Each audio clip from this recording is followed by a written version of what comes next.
Well done.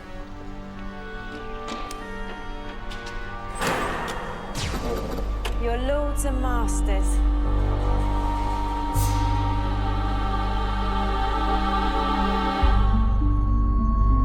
Hello and welcome to day 7 of the Genesis of Androzani Advent Calendar for 2020. Today we have a very special review that I think some of you would be very keen for. I have Callum here for this. Hi. We're going to be reviewing something that we have seen before and we rewatched for this review. It's been a year in the making, hasn't it? Really? Mm-hmm. I remember as soon as I saw it, the first time I saw it, I thought, you know what, wouldn't it be cool to review this sometime down the track? Yeah.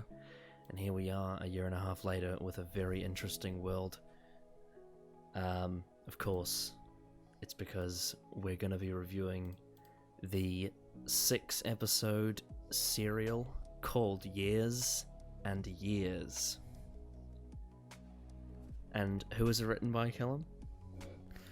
It is written by, let me just, Russell T Davies. Oh, yes, I remember. Yes, and who is Russell T Davies?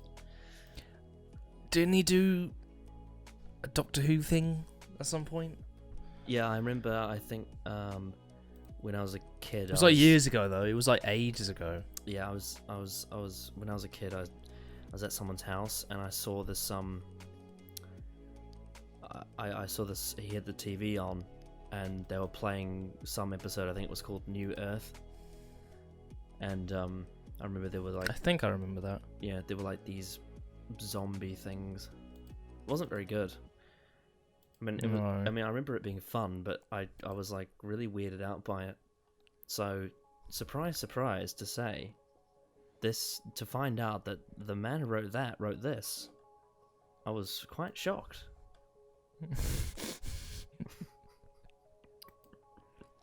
Yeah, this is obviously written by the showrunner of Doctor Who from series 1 to 4. Don't say season, that's a dirty word. Fucking JXy. He's just like, why would anyone be looking forward to season 13? I'm like, well, why wouldn't you want to watch Terror of the Zygons, Pyramids of Mars, Seeds of Doom? It's bloody brilliant. It's one of the best of Classic Who. What are you talking about? But yes, it's the only Hinchcliffe season they haven't done on the collection yet. Anyway. But yeah, it's been pretty much well documented at this point how much we think Russell T Davies is a writing genius, a storytelling genius. Yeah, he's one of my favorite. And he knows how to handle and write in an entire show, and how to pretty much do everything in terms of storytelling. He's one of my favorite writers of all time. I'm pretty sure he's definitely my favorite in the 21st century. That's a good point. I mean, wow, what a man. I mean, I know like that there's so many great writers that I've seen great things from, but there's just something about Russell T Davies that hits different for me. Mm-hmm. He has this just perfect blend of everything I like in one, you know? Sometimes I can... He's one of the most creative writers I've seen, yet he's one of the few that know how to put it all together when he really sets his mind to it.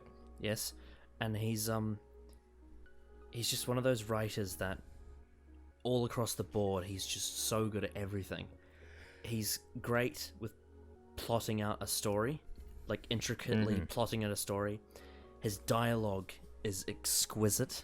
It's funny, it's human, it's believable, and it's impactful, and it uses its time well. His characters are brilliant. He's probably, I would say, if there was one thing that I think he does better than anyone else I've ever seen, it's character. I can't think of a writer that writes characters as well, or at least better than Davies for me. He's absolutely outstanding. And then also, my God, like the fact that this writer who I already, all the core essential things that he does, are things that I enjoy in a lot of different genres. He went and rebooted Doctor Who, which is a great sci-fi show, and added all of his flavor to it. It's just, oh man, he's incredible. And I remember as soon as this Years and Years thing was coming out, people were talking about it, and they were like saying, Russell Davies did a political drama series and you have to watch it. You have to watch it. And so we did. We watched it last year when it came out, and spoilers, we absolutely loved it. And then for this Advent calendar, I thought, wouldn't it be awesome to do it again? So then Callum and I, we both watched it again for the second time over. And so with that said, Callum, your initial thoughts on Years and Years? It's probably the best political drama I've seen. And to be fair, I haven't seen a lot, but in terms of like it being heavily political, and especially in the 21st century, I think it does the very best I've ever seen. Because it's not only is it realistic, but it also does a good job at showing like the ever-growing tension within the world / UK, because that's where our story is mainly based in terms of where the characters are from. But man, this show, I'd say Europe. It's mainly Europe. Yeah, there's a bit of crossover into like America and China, but it's mainly Europe, like UK, and then like some of the other countries around there, like Ukraine and Spain and France and all that. Yeah, this show is just so, it does a great job at building up, and it never feels like it's forcing it. It never feels like it's overdoing it or doing it too fast, because this takes place over 10 years, doesn't it? From 11 years, 2019 to 2030. Yeah. Oh, technically the story ends in 2034. At the very end, they go forward a few years at the very end of the story. But I get what you're saying. Like the main plot starts in 2019, ends in 2030. Yeah, around about that. So yeah, so this 10-year long story of the world pretty much collapsing. Is so well done. In terms of, I think this is probably one of my favourite stories in terms of world building, because my god, there's a lot of world building, and I very much value very good world building.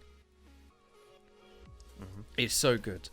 And just in terms of characters, like this show has so many unique characters and so many interesting plot threads for these characters that I just like. Pretty darn good. Pretty darn good. Oh yeah. And also the acting is sublime as well. The acting is very, very good across the board. Yeah, it's well, I like what you said about world building, because someone who did a story like this could have easily fallen back and gotten lazy, because it's set in a world. Yeah. Because it's set in a world that we already know exists. It's meant to be within the world that we live in. And yet there's still world building, because he's establishing things that we don't know that are going to be new on top of, like, basically where 2019 starts is essentially designed to be, this is what the world is at the point that Years and Years came out. And so the one thing that does change when you rewatch this for the second time at this point is that obviously it's now not as you're not looking into the future as much, because the world is different now than what it was, well, what the story predicts. So therefore, Years and Years now takes place in an alternate timeline. It's like a what if scenario rather than a this could be. I do think that has a different impact, yet in both scenarios it still works, I think. In the first viewing you have of it, if you watched it when it came out, it's a fucking shock to the system. Like it's just an absolute belter to like your just brain and your mind and everything, and like your fear of the world. And then on the second viewing, because you have all that foreshadowing that I didn't notice the first time round, it becomes this what if scenario, and it's more of a TV drama. I found it more of a TV drama that's set in a world that's similar to ours, and it still holds up. I think that was the one thing I was scared of going into the second viewing, is that it wouldn't hold up because it doesn't line up with our own continuity anymore. But despite that, it still holds up. All the themes and all the political stuff that Davies goes into in this series, it still holds up because it's not, even though it's not the exact same thing that's happened to us in the real world, it still applies across the board. You can still apply a lot of the issues to things that are happening, even though they're not. But what exactly I like the same, about it is that it does a lot of references to our own history. So it does it not really, but it's kind of like putting it in layman's terms in a way. I think what this show does really well is like giving us very good examples of things that have happened. There's especially one scene in quite the late half of the season where there's a lot of relating to stuff that's happened before within our world and how it's now being reworked, but like for like the current times within the world of the show, and it's really interesting and kind of fucked up. Yes. So before we really dive into the like deep details of the story, I would just like to preface to anyone watching, on this channel for the last few years, I have tried to keep it all clean. You know, even though there's been a few minor references to politics here and there. I remember in like Arachnids in the UK, when that came out, you know, Adam and I discussed, were like, well, there's obviously a Trump imposter in it, or Trump ripoff, or whatever is Jack Robertson's character. And there's a few like little dips here and there, you know, referencing politics here and there, because it's kind of unavoidable. And obviously there's a reason why, you know, we try and avoid it, is because obviously it's, you know, it's just better that way. It's better to keep it out. But with this, because Years and Years is a political drama, it would be impossible to review it and not talk about the politics of it, or at least it would be impossible to review it properly. So I will just give a slight warning to anyone watching that even though I don't intend to necessarily, it's probably likely going to happen, just down to the fact that the story is so involved in politics that it's... I would say this is a very much political show. Yeah. But not in the way that I think a lot of people would suggest it is, especially with how things in terms of media have come to be in the last, 5 years. I would say this is a story within a political world. Yes. But I just wanted to make that disclaimer, because for me to properly review this and give it the full breakdown it deserves, I have to break that barrier for one video. So I hope people don't mind that. I'll try to keep it as clean as possible, but it's difficult not to talk about it honestly. So just bear warning. But I think most people that subscribe to the channel are pretty savvy on that sort of thing. I doubt the channel's going to get cancelled for talking about Years and Years. But I will just make that statement, because that is probably going to happen. Anyway, with that said, let's go full ham. So, should we jump right into the characters? Yes, let's go. Jeez, who the fuck do we start with here? I've got the character list on Google right now, and the first one that's up is Daniel Lyons. Well, yeah, because I was thinking, I've got the characters written down here too, and I was thinking, do we want to start with him, or do we want to start with someone else? I feel like we should, because I feel like in a way he is kind of the heart of the show. In a way. Also, I will also say, before we dive right into the characters, to anyone who hasn't seen Years and Years, big spoiler warning. Don't watch this. This is not a review that you can watch and then watch Years and Years. You have to watch Years and Years first before you watch please this review. Do not, honestly, do not watch this at all. Watch the show first, because it's so worth to watch it all in one go. You've been given the non-spoiler review at the start, but please, for the love of God, watch the show before you watch this review, because you do not want to be spoiled for anything. Yes. Okay. Anyway. So I would say that Daniel Lyons is, in a way, he's the heart of the show, I would say. I think his character is really, really interesting, and I think he is I would say he's the character that is the most lovable. He's the most likable character in terms of the main Lyons family. Because I think he goes to lengths and bounds to get out Victor Guerrero out of deportation Yes. and getting back into the UK, and it. Spoilers again. If you haven't clicked out, you better do it now. It leads him to his death. I think it's such a tragic story, which I think is so well worked and so well built up and so well hinted at. Like, God, he's in 4 episodes, so he misses out on the last 2. Yet his story is completely so well mapped out. Absolutely. So into the details of what it is and why it's so brilliant is obviously he. At the start of the story, we learn we get the whole prelude to where the whole years and years thing begins with the birth of a new child. Yes, I believe, and I think it's Lincoln. Lincoln, that's the name. It's Lincoln, a little Asian boy called Lincoln. And I love how they have that scene where he's in 2019. He's holding Lincoln in his arms. Mm-hmm. He's looking at the news, and he basically predicts the whole story.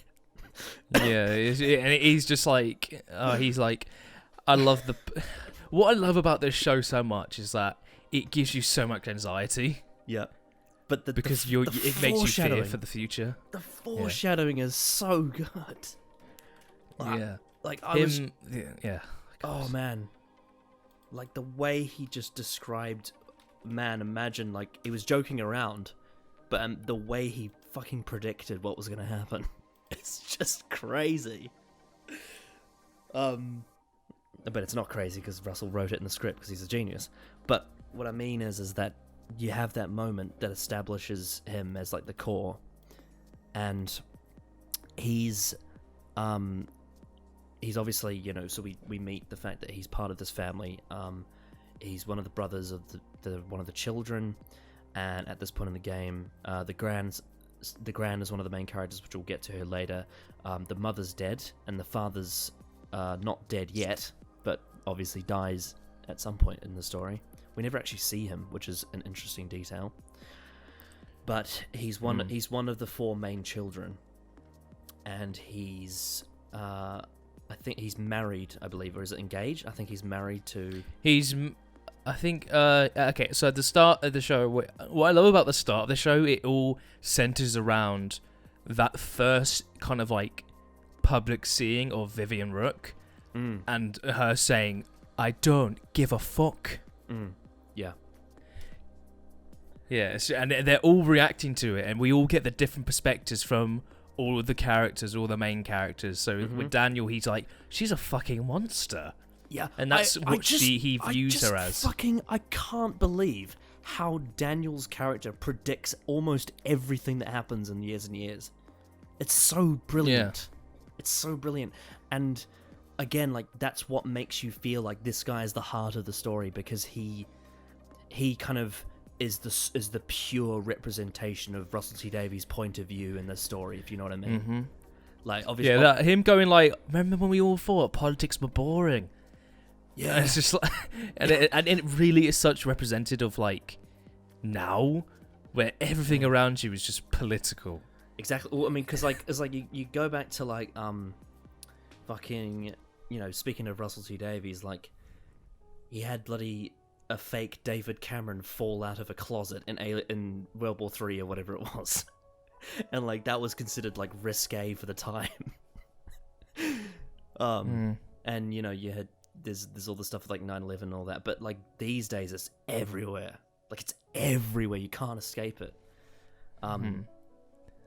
Fuck me, like when the US election was going on this year, I went to work and I couldn't escape it. Like everyone was talking about it at work.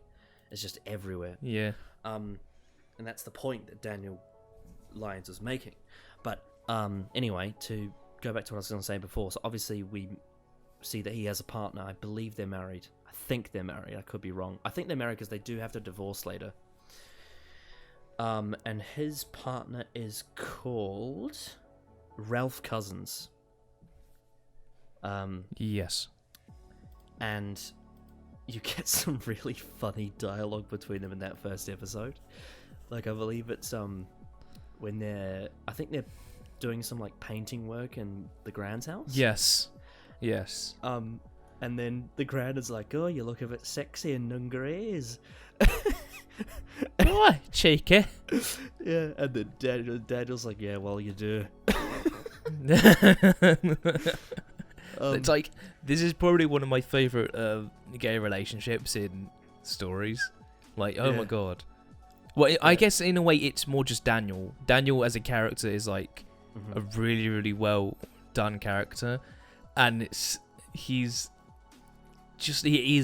like, obviously because the writer Russell T Davies is gay himself, so he would know how to properly write them, I guess, in a way. But sometimes that's not always the case. Some people will write them really, really poorly, but Russell writes him so well. Absolutely. Like, he's so believable as just an actual person.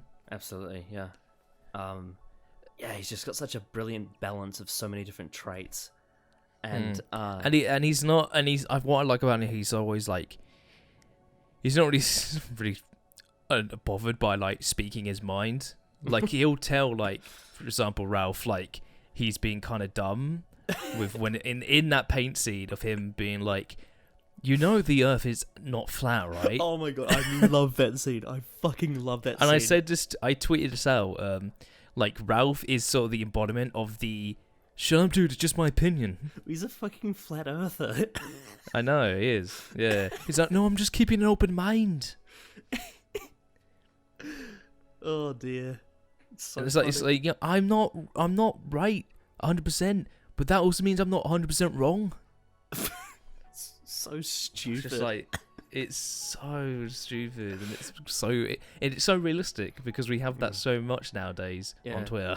Yeah, if there was one thing that Russell could have added in is like, he could have had obviously the whole point of the scene was a bit different, but if you really wanted to drive it home, he could have done the whole thing of like, so how did Japan attack Pearl Harbor if the Earth is flat?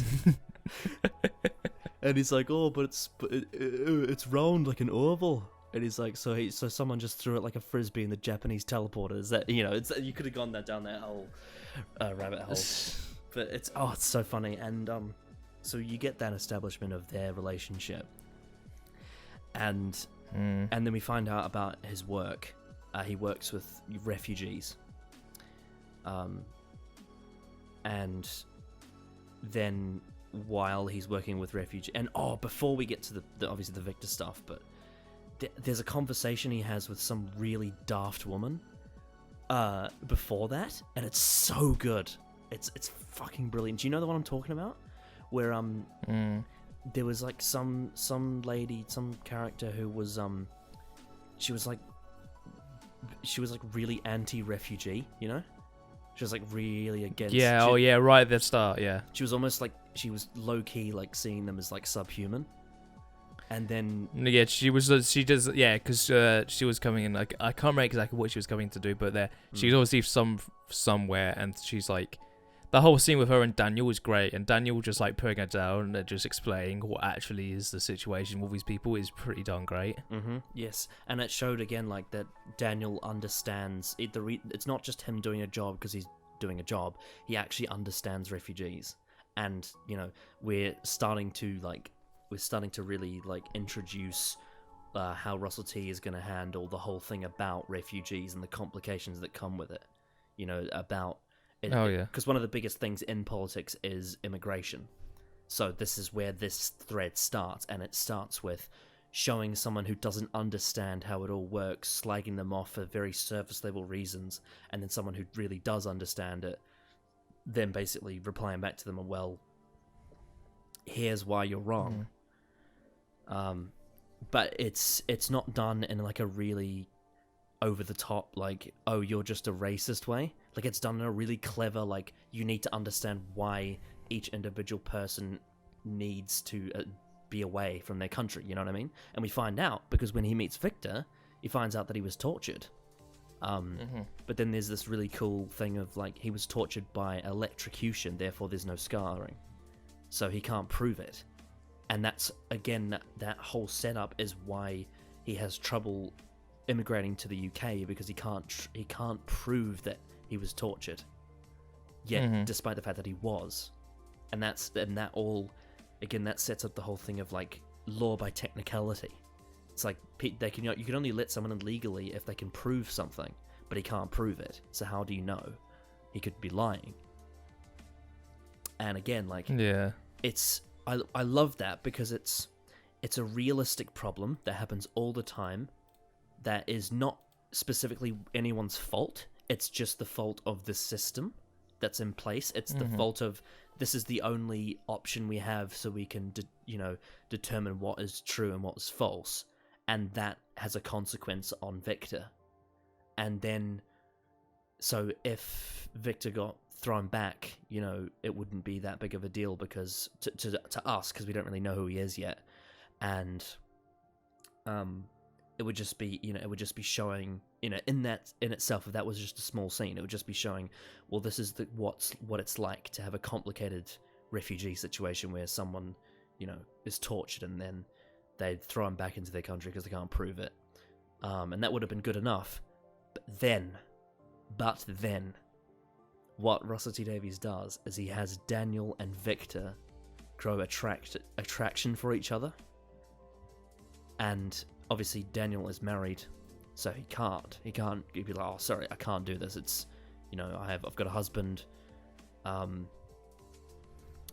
And it's like, it's actually, because considering that we say that, like, Daniel's one of them, like, he's presented as, he's kind of the the moral core of the story, that he still has, some demons. Like, he obviously, in the story, he's unfaithful to his husband, because he grows attraction for another person. So that is one thing. But basically, what we get is that Daniel is, he grows attraction for Victor, but he can't be with him because, he has a husband, so he goes away. But then, obviously that then leads into the end of the first episode when you get Donald Trump. In his last few days in office. Yes, and also, by the way, you should have all seen this, but in Years and Years, Trump gets a second term. So obviously, that's different to our current continuity. But at the time that Russell T Davies wrote the story, he predicted that Trump would win the second election. So obviously, he predicted that wrong. And in a lot of ways, I think Russell T is kind of happy that he predicted that wrong, to be honest. Oh, yeah, probably. Yeah. But basically, Trump, in his last few days, bombed, what's it called? The artificial island? It was the iron that was discovered within that year, between like the very beginning and then the end of the episode. It was like Hong Sha, and then apparently there have been, I don't know if they reveal it in that episode, but it's revealed like it's used for like military purposes. But in the first episode, Trump sends a missile towards it. Yeah. And it lands. Yeah. And obviously that sets up Edith Lyons, who we'll get to. But basically, because there's a panic and people think it's the end of the world. And I love that. I love the fact that there's a panic in the UK, despite the fact that it's on the other side of the fucking world. And, like, literally, this has nothing to do with the UK, but they panic anyway. They think they're like, oh, the world's ending. What do we do? Literally because there's just a panic alert, which, again, that simulates how humans react to things.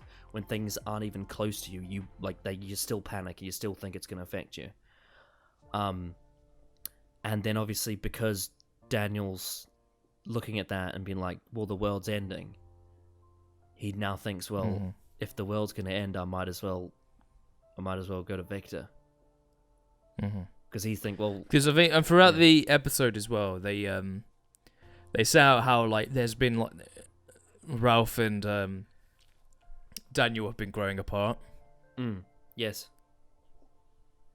And that's pretty much like for example, like Daniel fucking washes his hand in the shower while Daniel's in the shower. Yeah, of course. Which is kind of fucking disgusting. It is. It's really bad. It's like, oh, you got your shitty hands all over me. Oh yeah, by the way, they're all from Manchester apparently. Most, at least all the Lyons family, like the 4 kids are. Yeah. And then you've got the other members who are. It's crazy to hear. Places. It's crazy to hear the actress who plays Edith and Joan Redfern and how different her accent is between the characters. Like Joan Redfern's quite a posh, character, But then Edith Lyons is not at all. Anyway, but yeah, so if it was like any normal scenario, what you would have imagined was is Daniel probably would have been like, he probably would have taken some time to be like, well, I'm really, he probably would have thought about it, and then you would imagine he probably would have divorced his husband and then pursued Victor. You know what I mean? But this isn't a normal scenario. Victor is going to be shipped away soon, and the world's ending. So there's a sense of urgency, and Daniel's like, well, fuck it, I'll just do it now. And so you get that scene where he runs into the car, and fucking, what's his name again? I keep forgetting. Ralph tries to get in, and then Daniel just drives off. And Ralph's like, I knew it! I knew it! Yeah. When I first watched the episode, like when it first came out, I was like really confused about what he was talking about, or like what was going on. But now rewatching, I was like, oh my god, this makes perfect fucking sense. They set this up so easily and so carefully. Yeah. And I remember when I first watched this show, the moment that I was like, my biggest like holy shit first moment I had watching this was the cliffhanger to part 1, where it's playing really loud, aggressive Murray Gold music over Daniel and Victor fucking. It was really funny, but it was like really intense as well. I was just like, I never thought I would hear that. There's a but we'll get to the music later. But yeah, so the sense of panic causes Daniel to cheat on his husband. But in doing that, he ends up falling in love with Victor. And that becomes a huge part of the story. Like, Victor being part of it has such a massive ripple effect on every character, or at least every main character. Oh, pretty much. And this is like, that's probably why we say that Daniel is the core of the story, because it was, in a way, even though we love Daniel, like, his decision to fall in love with Victor, like, it fucked up so many people's lives, just in the small, in the small scale of their family, on top of all the things that are happening in the world with like the Donald Trump bombing and everything. And I think that's great, the fact that Russell T Davies, and he's shown this before, but he's shown the way that actions have consequences. That's one of my favorite things about the way he tells stories. He did it in Doctor Who, and he's done it here. In years and years, because it's just, I think that is such a powerful way to tell stories, is to have even the smallest decisions have these massive ripple effects on everyone around you. Yeah. And but it's such a complex way of doing it as well, because like on one hand, yes, Daniel is cheating. But because we saw him meet Victor, and we can sort of understand why he's starting to get feelings for this person rather than his husband. And it's like, I really like that, because it's not justifying cheating, but it's helping you understand why it happens, in some circumstances. Do you know what I'm saying? Yeah. Oh, for sure. Like, that's what I love about Davies, is that even though he doesn't necessarily justify, like, morally speaking, some of these things that these people do, what he does is he shows you how they get to that point. How, good people do bad things, how they end up in a position where they make bad decisions like that.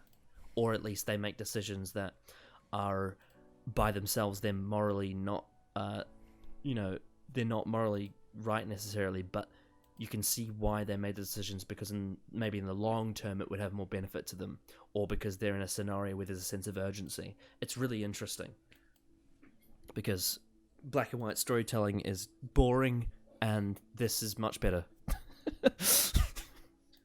Yeah, true. Yeah. Yeah, but I think the first episode for Daniel was like really well done.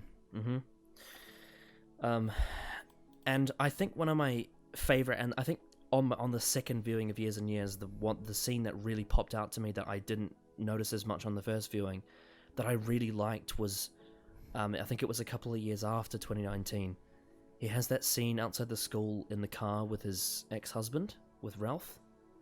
Mm-hmm. And it was actually like... I loved that scene because on one hand... Not that he necessarily forgave Danny for cheating on him, but there was this like understanding between them. Of like I really noticed the sort of, there was a lot more positive energy from Ralph than you would think, but because obviously and this is one of the things that's great about Years and Years, is the way that time passes in the story, is that because it cuts so much time out of it, you don't have to go through a lot of the growing process that come after big events, and therefore you can cut to completely like almost juxtaposing things because so much time passes. Mm-hmm. And that makes it a really tight drama, because it means that Davies doesn't have to do any of the filler. You know what I mean? Because if this was like a normal TV show, it would be 6 seasons rather than 6 episodes, and it would show all the in between and all the ins and outs and growing. But because the whole point of the serial, the story, is to show the impact of these events, having them almost have tonal whiplash is actually good. But what I really liked about the way Ralph was reacting a couple of years later, I believe, was he had grown to not be resentful of Danny anymore. Mm-hmm. However, he still hates Victor for what happened. And that's when you get that beautiful moment of that red herring where Danny mentions that he works at the petrol station. And then Ralph obviously takes the picture of Victor at the station. And that sets the course for the rest of the story.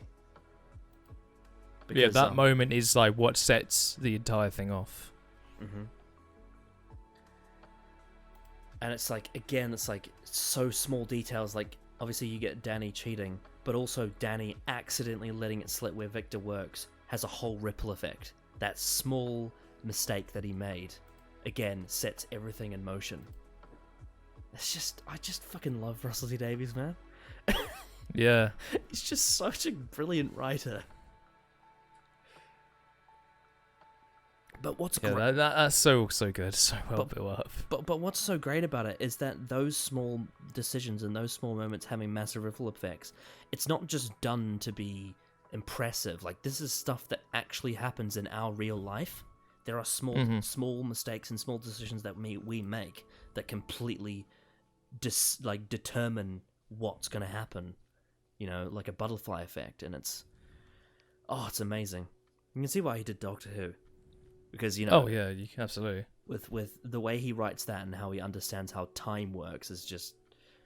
It's brilliant. But, yeah, so then... After that point, what do we get with Victor? I'm trying to remember exactly the details of where he fits in, because I remember I believe it's after that photo's taken, he gets taken to... he gets deported back to Ukraine, right? Well, because they're going to some sort of, like...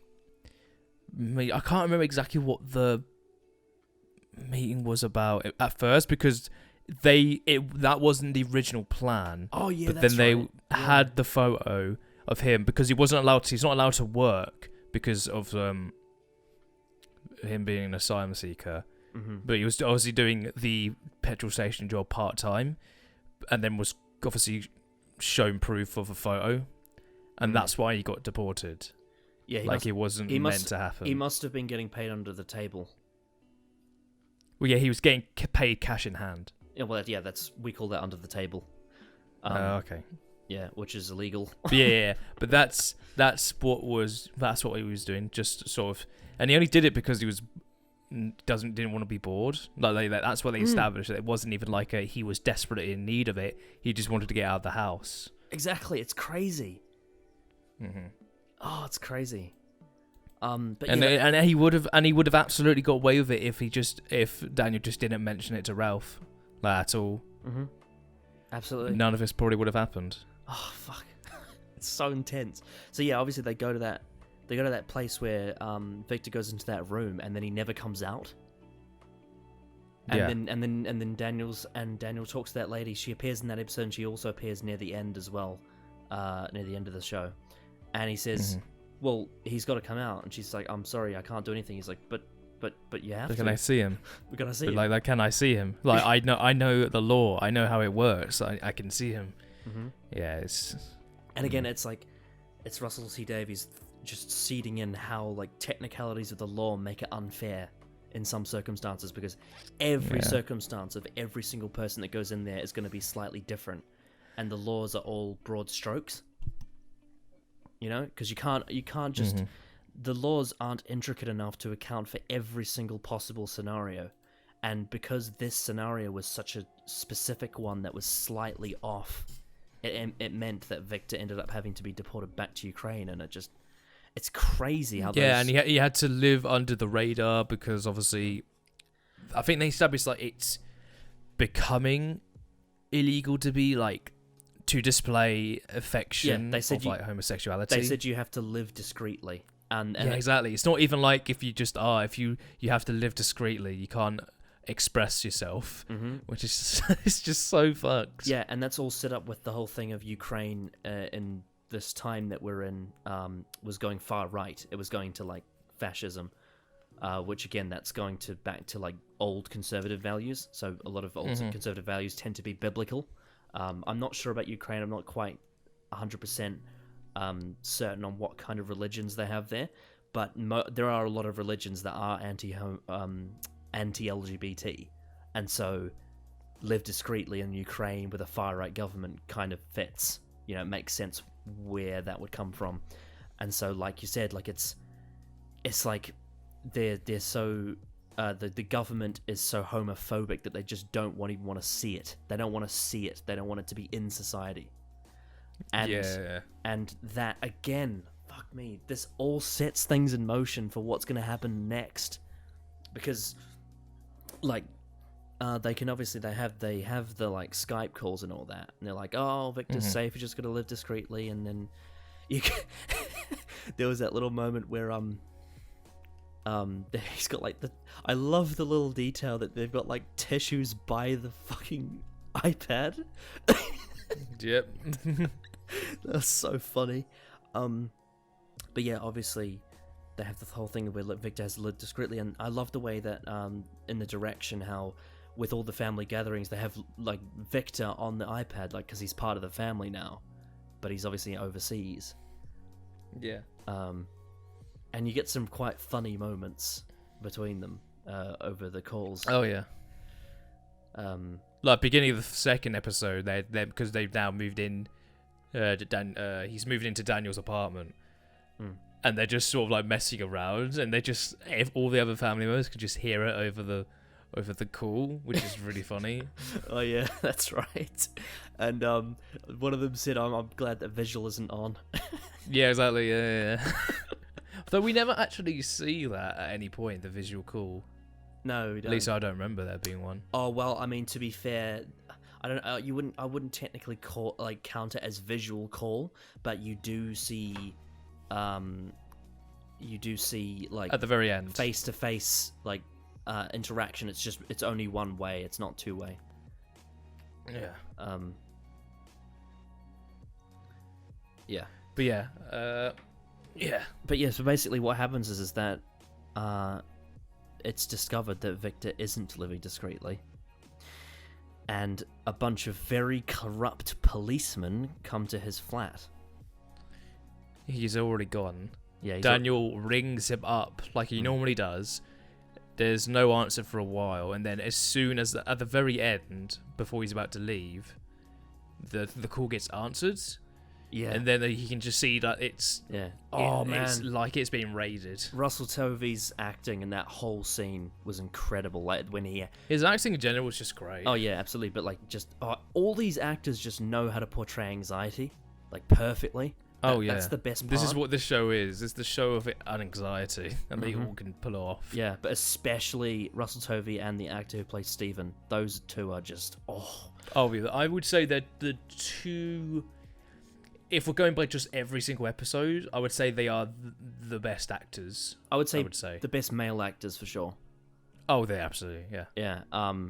Female actors is a whole different game though, because they're also brilliant. I mean, all the fucking actors are brilliant in this. Every single one of them, even like the really tiny side characters that have like barely any screen time, are great. Anyway, but what I was going to say is that whole scene of where he had to call, he's like, nope, not coming to work, and he just starts hyperventilating, and then he goes outside, and then when he gets the call from Victor, and he goes, you know that whole scene where he has that massive breath, and he's crying with joy because Victor's alive. Oh, it's just I just love the way that these actors portray how much they care. How much they care about, people in their life and things in their life. The actors just have such a brilliant way of really driving it home of like, this is so important to me. And the fact that Daniel was on the verge of having a panic attack because he thought Victor was gone. Yeah, Voice was arrested and probably be sent to execution or something. Yeah. But then, of course, it's revealed that Victor snuck out. He wasn't caught by those police. He only had 2 minutes, they say. Oh yeah. And it was on he was on like travel for like 9 hours as well. And then obviously this ties into one of the most interesting characters in regards to the plot, because weirdly she's actually a minor character, but she has such an important role in the whole story within so many different characters, and that's Fran.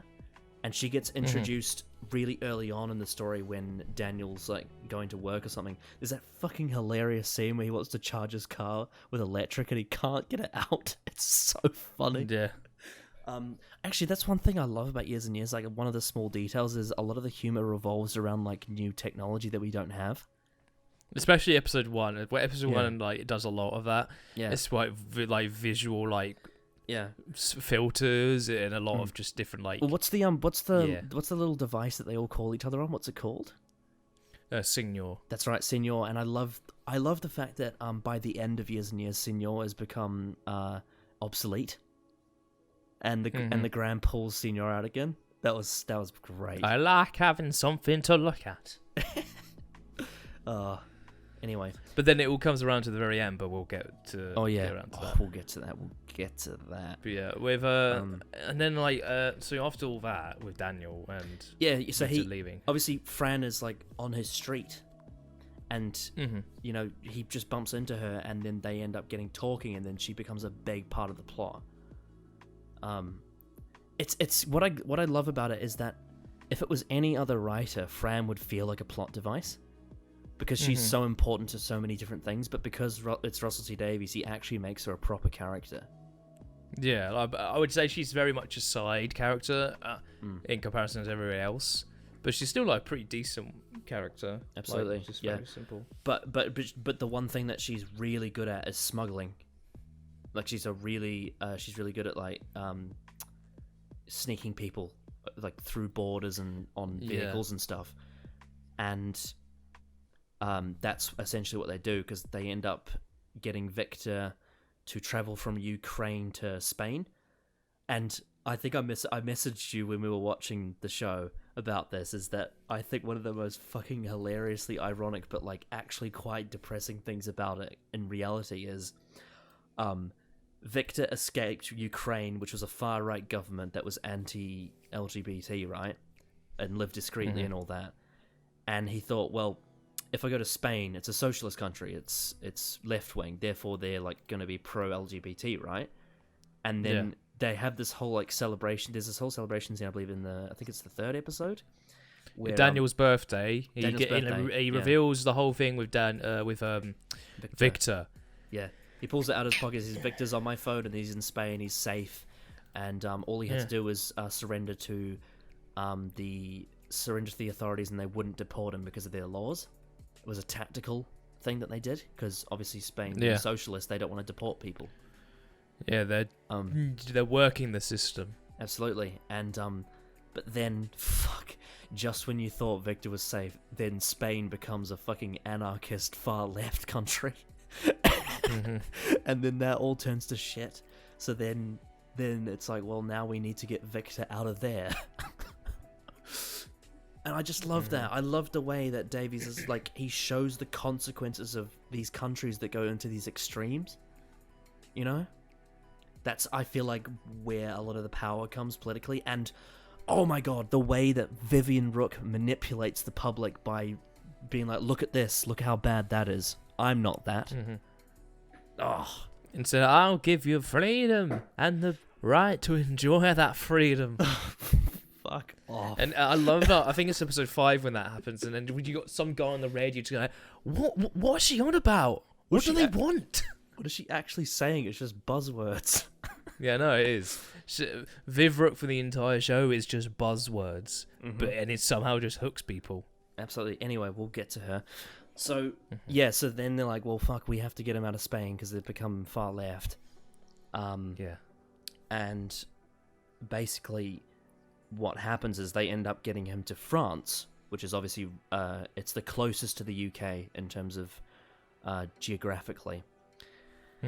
And then Daniel ends up going to France to see Victor, and there's that brilliant moment where Victor and Daniel finally meet again, and I just love the acting from them in that scene, where it's they just see each other, and I think they say something quite funny, and then they just stand up and hug each other, and it's such a like human embracement. And what I think is the best thing about the way they act that scene is it shows that it's love. Like you can see that it's like family bonded love between them. It's not just, this is my boyfriend. It's like, this is my soulmate. This is the man I want to live with forever, you know? And you didn't need dialogue to understand that. You just need to see the way that they embraced each other in that moment. You know what I mean? Yeah.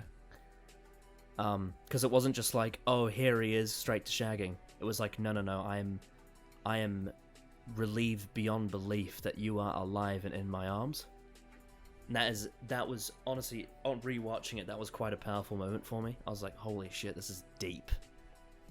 This is really deep. And then of course, knowing what comes next, it was just, oh, it was all just, I was like, this is just building me up to be sad later, which it was. Because of course then they're like, well, we need to get Victor back to the UK, and so they end up going to that place. I can't remember the name of it, but they meet those people that are like gonna help, you know, get them back with like a fake ID, and they're like, well, we just need to fix your tooth, you know. Some dental work is required, and they're all like, well, this is a bit odd. Of course, they hand the money over, and then Daniel looks out the window and sees that they drive off. And they run outside, and he says, no, they're just coming back, aren't they? They're coming back. And then they walk back to the hotel, and Daniel loses it, because he's just lost so much money, all that savings that he made. And again, put in perspective what happened earlier in the story with the banks, it's a big deal. So he's just thrown all that money out to a scam.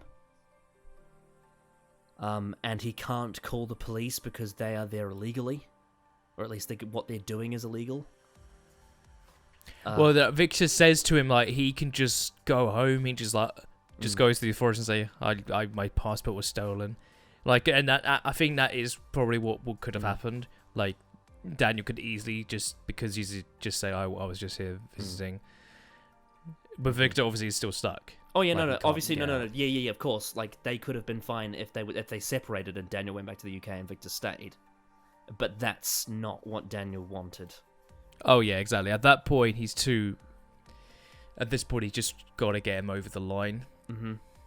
And especially because they're so close at that point. And especially especially because he could see, and fuck, this all ties into Daniel being able to predict the future.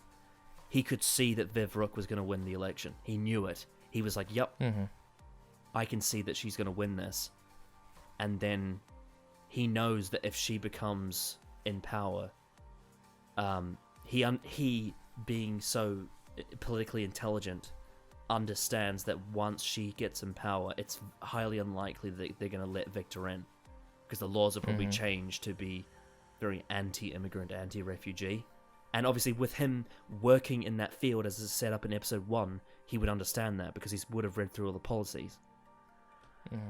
And so with that knowledge, he knows that I have to get Victor to the UK now, otherwise, you know, he'll probably never come over here. He'll probably never be allowed to if she's in power. And, you know, worse could happen in Europe.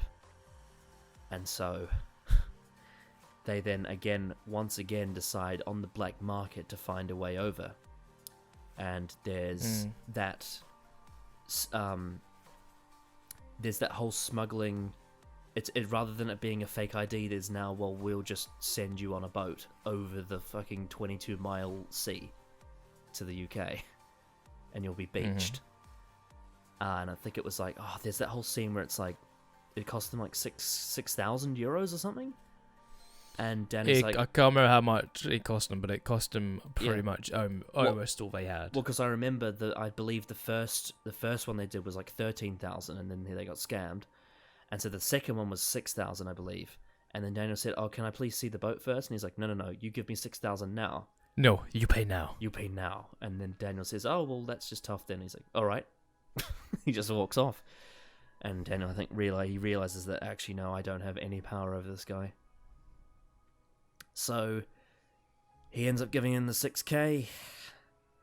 And they go there, and he says, "Oh, is that the boat to the boat? It's quite small." At first, yeah, it is quite small. But even then, at first, there's not actually that many people. There's like about 20 people. Yeah. So it's manageable. Yeah. But then you get another van come in with another 20 people. Yeah, and I like how they sort of seeded with like, oh, he's bringing his bag and he's got to take his shoes off so it doesn't get foot rot. And then more people come in, and then they have to toss out the bag, which is, again, that's quite a big thing. Because his passport's probably in there. And then more people are in. And then at the very last moment, Victor's like, you know, we can just get out the boat. We don't have to do this. Yeah, they could just get out and just try another way. But Daniel's like, no, we're here now. Yeah, we can do this. And then right at the moment when you just see Daniel start to have some doubt on his face, they start firing the gun. And it's like, no, there's no way out. Because they leave 2 people behind. 2 people have to be left behind. Yep. And yeah, then it's really fucked. And the whole thing is that they have to be sent over at night because so that they don't get seen by, you know, police. And then they end up going the 22 miles. And the boat obviously gets there. And it obviously, you know, you get it's almost shot like a horror film with all the crashing waves and all that. And then it cuts to the black sand beach, I believe it was, and you see, you know, a bunch of bodies lying on it, and there's putting numbers down. It's almost like they're counting bodies. It's the police. You can see it's the police. And it pans down, and when I first watched this show, I was like, it's going to be Victor, isn't it? Victor's going to be dead, isn't he? And then it panned down, and it was Danny. Yeah. I think that it was like... It was one of the... I was like very shocked when I first saw it because I did not expect that. But it totally makes sense, and it's, I would say, the better way to do the story. Yes, because of what happens after with Victor. As well with the plot and how that ties into Steven's whole thing, but we'll get to that. But Jesus Christ, the first time I watched it, I was in absolute fucking shock. It's one of the biggest twists I've ever seen in anything. And it was heart-wrenching. And then the second time that I watched it, despite the fact that I knew it was coming, it still hit me just as hard. Because it was one of those scenarios of like, you know it's going to happen, but you just don't want it to happen. And then it does, and I honestly can say that both times I've watched this show, I cried. I definitely got emotional a few times. I got emotional over the call that happened after. Mm. Oh yeah, because there's a whole... It doesn't just end with his dead body. Like, there's an entire scene after when Victor goes to the house, and there's just... That whole scene is so eerie because it's like, Victor made it. He's there at Daniel's house. Yeah, he made it. He managed to get back in, so... Yeah, he made it at Daniel's house. He crossed the finish line, but Daniel's not there. And then... and then he calls the family link. And it's just... That at first it's all about how Steven... We'll obviously get into Steven later, but how Steven's... Yeah. And it's like, it's so awkward, and then you hear Victor's voice, and they all assume that they just both made it, but then he actually explains what happens. And the fact that... the detail of him being, like, so close to the actual beach... Yeah. But, like, that's, like... It was still, like... quite far in terms of you literally swimming there. So like he obviously drowned. Yeah. Like, and obviously the next episode I think it's episode 6 where Steven talks about like he would have drowned like really, really slowly. It's just like, which obviously goes into, it emphasizes Steven's like mindset at that point. But yeah, that whole scene is really, really sad. It's really, really depressing. And just the way when he says Danny's dead, and they're all just like, what? What did you just say? And then he says the boat washed on the beach, and Danny died. And then you just slowly see the entire family just crumble to pieces. I think the one that is the most impactful is Edith, because in the entire story leading up to that point, we've been shown like what kind of character she was. She was quite a tough character. She showed no fear. She was bulletproof. She even had that scene with Rosie's new partner where she held the knife to his neck. That was hilarious. But she was such a like bulletproof and just unbeatable person. But then when she found out that Danny died, she just completely just broke into mad tears and sobbing. And you just get all the different reactions from all the people in the call, and it's just it's one of the most heart-wrenching pieces of TV I've ever watched, honestly. Like oh my god, it's overwhelming. It's so just, but like to really just cap that whole thing off, like Daniel's entire arc, everything he's in is so well written, so well acted. He's a perfect character for me. I can't think of one negative thing to say in the way he's written. I think his entire character arc in Years and Years is just utterly perfectly done, and it's just I oh my god, I don't have enough hyperbolic words to describe it. Like it's so well written on every level, and it left me like emotionally scarred. And there's a reason why whenever people talk about Years and Years, there's a reason why we say episode 4. We don't say what happens, but we say episode 4. It's the best. Because we all know what that means. Yeah, pretty much. That whole episode is just... It's a roller coaster, I'd say, the entire episode. Like, it doesn't, like, isn't, like, he sets... I'm trying to remember, like, he set off in that episode from the UK to the very end when he dies. It's like... Oh, I think it's like he's in the first scene of the episode 4, I believe, and he's like, "Oh, I'll be right. We'll be right." I'm looking at it now. They're on a call at Christmas, and he's in with Victor, and they're just like having a great time. But then, as the episode goes on and on and on, Like he's like I remember that conversation between Daniel and Edith about smuggling Victor, and that's I believe the last conversation they have. Oh my Actually, God. no. The last conversation they have is the phone call when Daniel's actually leaving. Yeah. And like he says, he's just going off to like on a trip and meeting up with Fran. This was one of the most rewatchable episodes because I was so blown away by how hopeful Danny was and how he's like, oh, everything will be alright, and how just completely mundane and normal his last conversations were with all of his family. Mm-hmm. I was just like, oh my God, this is so sad. Mm-hmm. But yeah, jeez, we just spent like close to an hour talking about one character. Christ. I mean, technically we did talk a lot about Victor as well, but it's like I think Daniel's whole story is just like he is like I'm very confident in saying he is the most likable character and the most sort of like in a way relatable character, because I think he's like what I think every good person aspires to be like, even if he's a bit stubborn, he's a bit full of himself in a way, thinking he can do this. Yeah. Oh, and I just think he's a great character. One little detail I'll also mention before I forget. I have to mention it is I love the election episode. I believe it's episode 3. Is the election? Mm-hmm. I fucking love that moment where Stephen calls him a left-wing gay hippie, despite the fact that Daniel voted Conservative and Stephen voted for Labour. That's just hilarious. Mm. Oh dear, that was funny. Anyway, yeah, Daniel's incredible.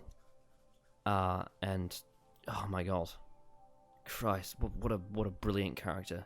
I can see. I have a strong feeling that when Russell T Davies was coming up with this show, like Daniel was where he probably started. He probably started with this. You know, this is where he wanted to. I mean, obviously he was inspired mostly by the 2016 election result. He was like, oh, I want to write this, but I would imagine it's quite possible that, you know, when writing this whole, he's like, I want a family of characters. Daniel was probably like the center of it from the start, you know. Mm-hmm. And geez, who would have thought that Russell Tovey, who played Alonzo in Voyage of the Damned, and the fucking kid from Mr. Bean would be such a great couple. Yeah. That's great. So, we'll get back to Victor when we get back to talking about episodes 5 and 6 in regards to Viv Rook and, you know, Edith and Stephen, because he's very tied into the sort of finale plot, I would say. Mm-hmm. But basically the whole Danny thing is just, it's a tragedy. It's an absolute tragedy. Yeah, it's a tragedy story. And I think that's how I describe it. I think it's absolutely brilliant from top to bottom, and is just utterly spectacular. Mm-hmm.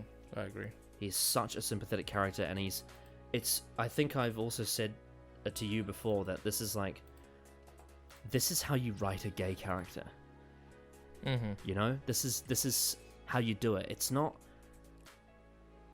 cheap virtue signaling from a corporation who want people to think it's that not they're having their entire character be I am gay, or the Yeah. fact that them being gay is expected to be rewarded by praise. He's just a very well written character, a very relatable character that you completely understand all his actions, and the story within his like sort of character, it's like how it mends together is so well done. But the drive and purpose behind it from the writer, right? There's some writers that will be like, well, if I have a gay character in the story, then people will like the story because it's progressive, right? And corporations... Yeah, and there are people like that in the world. Like, it's so easy. There are people that are so easily pleased. Yes, and there's But corporations... that does not make a good story. And there's corporations that will have gay characters to be like, look at how good our brand is. They'll do it for their branding. They will sell... Right, Skywalker is the big example of that, I would say. They'll sell sexuality to benefit their brand. But this is different to that. This isn't virtue signaling. This isn't cheap representation. This is Russell T Davies, a man who wants to tell a story about someone and the consequences that come with being a homosexual in the world. and what these laws do to these people. The fact that if Daniel was straight, none of this would have ever happened. If he was born a straight man, he would have never had to gone through any of this. Everything he was doing was just because he loved someone. Everything that he went through, all the money he had to spend, all the strife that he had to go through, all the anxiety that he experienced, the times that he got fucked over and lied to and scammed, and eventually dying. And not only dying, but then having the man he loved put in a camp after. It all happened because of his sexuality. That is how you write a gay character. Personified right there. And that is the biggest difference, is that Russell T Davies knows how to write a story. And he knows how to show the consequences of what it's like to be gay. And I think that is so much more powerful than just having representation in a story. I think it gives it so much more weight and actual more meaning towards the story, and it's actually involved in the story and is well written. So it's not just shoving it in your face and saying gay is good. It's showing you, here is why being gay is so difficult. And this is why... In the 21st century, in this day and age, with the laws that we have, this is why being gay is such a struggle. And this is and again, and to tie into all the overall political themes of the story, it shows, despite what we may think about the West, there are people that they don't have human rights. Because that's essentially what this story is meant to be about. This is... Daniel doesn't have access to human rights, and so essentially he has to break 1 million laws to try and save the man he loves, and dies because of it. And pretty much. And you may be able to pass it off as that it's a dramatic story, but the truth of the matter is this does happen. People die because of this. Oh yeah. And it's a very much, and it also is like, how much to the extreme could it go? Because there's obviously the progression of the political world and how it gets so fucked. Yes. Because if it's happened now, it probably wouldn't be as bad because in this world of every country being so politically changed, the way it all changes so harshly is due to all the events that happened before within the show. Of course. And then the other thing is, obviously, because this is, it's very clear that this is an anti-Trump political story. There's no doubting. You can't even deny that. This is very anti-Trump. One of the biggest things about Trump is that one of the biggest sticking points, especially to when he was first elected, was all about the wall and the borders, the borders between the USA and Mexico. And what the Daniel story does is it shows that not every person that crosses borders illegally is a bad person. That's what it is, because there's a general sort of blanket statement from some people that supported Trump that any person that crosses borders illegally is vermin, right? And that was the whole thing of we're going to build a wall so no one can cross the border illegally, right? That was the whole thing about Trump. Whereas here, with this such brilliantly, intricately told story, it shows how someone crossing a border is done for the right reasons. If you get what I'm saying. Yeah. And again, it's it's not just because there's the cheap way of doing it, right? There's the cheap way of doing it where it's someone could be all they would have to do is just say, Trump's a racist, blah blah blah. USA are racist people because they don't like Mexicans, blah blah blah. Or they just be this is bad. Or in the Chris Chibnall's case, they parody Trump and do it really terribly, like in Iraq and it's in the UK. But what this does is this shows the point of view of someone that was crossing borders, and you would literally have to be a homophobe to not see the sympathy for Daniel. I feel you would actually have to be a homophobe to not see that. You would have to be someone that says, I don't care what this man's doing, it's wrong because of his sexuality. You would actually have to be a full-on anti-LGBT person to not Yeah, be in that sympathetic. sense, Yeah. But again, like I said, I feel like even if there are some people that are a bit iffy on that sort of thing, and again, like I said, I'll say again, like I will account for the fact that there are people that are born into very different backgrounds. They come from different families. There's many people that are born into specifically religious families that have beliefs, and that I'm not saying that people can't have beliefs, but what I am saying is that I feel like why this story is so powerful is that it shows people the other side. It shows people what it's like to live in a world where these beliefs are law. And so I feel like I feel like there are even people that would be, that don't necessarily believe in homosexuality, for example. They don't believe in it being right or whatever. I think there are people that even with those beliefs would still be sympathetic for Daniel. I genuinely believe that, and I think that is what is the power of this story. I imaged you of the quote from the actor, like how he was like annoyed by the fact that Daniel died, but that's not because of it was like badly written or anything. It's just he was like, I think it was sort of like how it is a tragedy, and you're meant to be like, no, I don't want Daniel to die. It's like he would rather Victor die, and it's questioning what that says about the person feeling that way, which I think is exactly what the point of that is. Absolutely. Well, I mean, none of so us. well done. Hell, yeah, none of us wanted Daniel to die. Jesus, No. If you wanted Daniel to die, that says a lot about you. But I think like what I mean is like when you see Daniel die and you see Victor alive, if you have like negative thoughts on that in terms of like not even saying, oh, this is so badly written, but it's like, I just wanted Daniel to live, or I don't care about Victor. It's like, it's kind of like the perspective of Stephen. Yeah. Which I think is very interesting. Well, again, that's the fucking brilliant thing, is that all the people that react to Daniel's death, like Stephen, they portray different points of view that the audience might have. That's what I love about it. Oh yeah, it's brilliant. I love it. Oh, it's so good. Everything with Daniel, I would say, is great. Yeah, everything with Daniel is utterly sublime. He's a brilliant character with a brilliant story, and it's extraordinarily sad to see him go. Yeah, because I think he's definitely like one of my favorite characters from the show. So with that, I think it would be fitting, considering we just talked about the most likable and sympathetic character, I think it's now time to talk about the opposite. But yes, I mean that in the best way. Oh yeah, because Stephen Lyons, Jesus Christ, what a character.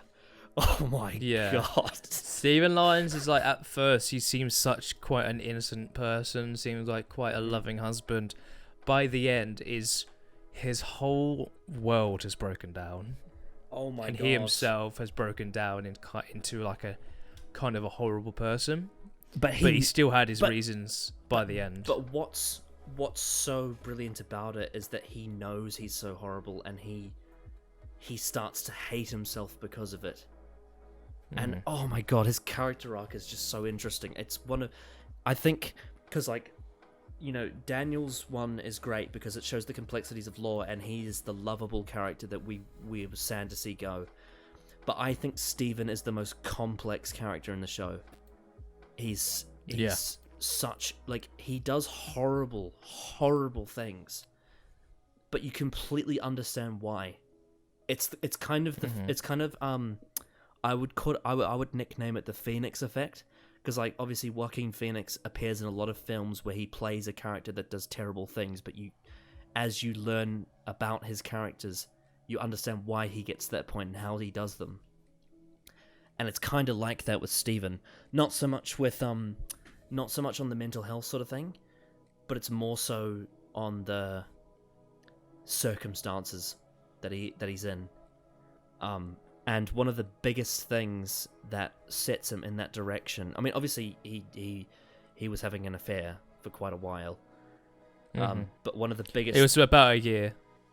Yeah, but one of the biggest things that really sets that into motion is when his bank folds.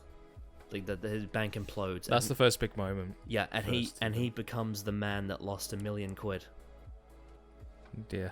And that from that moment onwards is just a fucking downward spiral for this man. Yeah, they have to live with his gran for like a number of years. Like, and he's turned into basically a deliveryman, but on a bike. And also, that whole story, in terms of anxiety, this isn't far-fetched.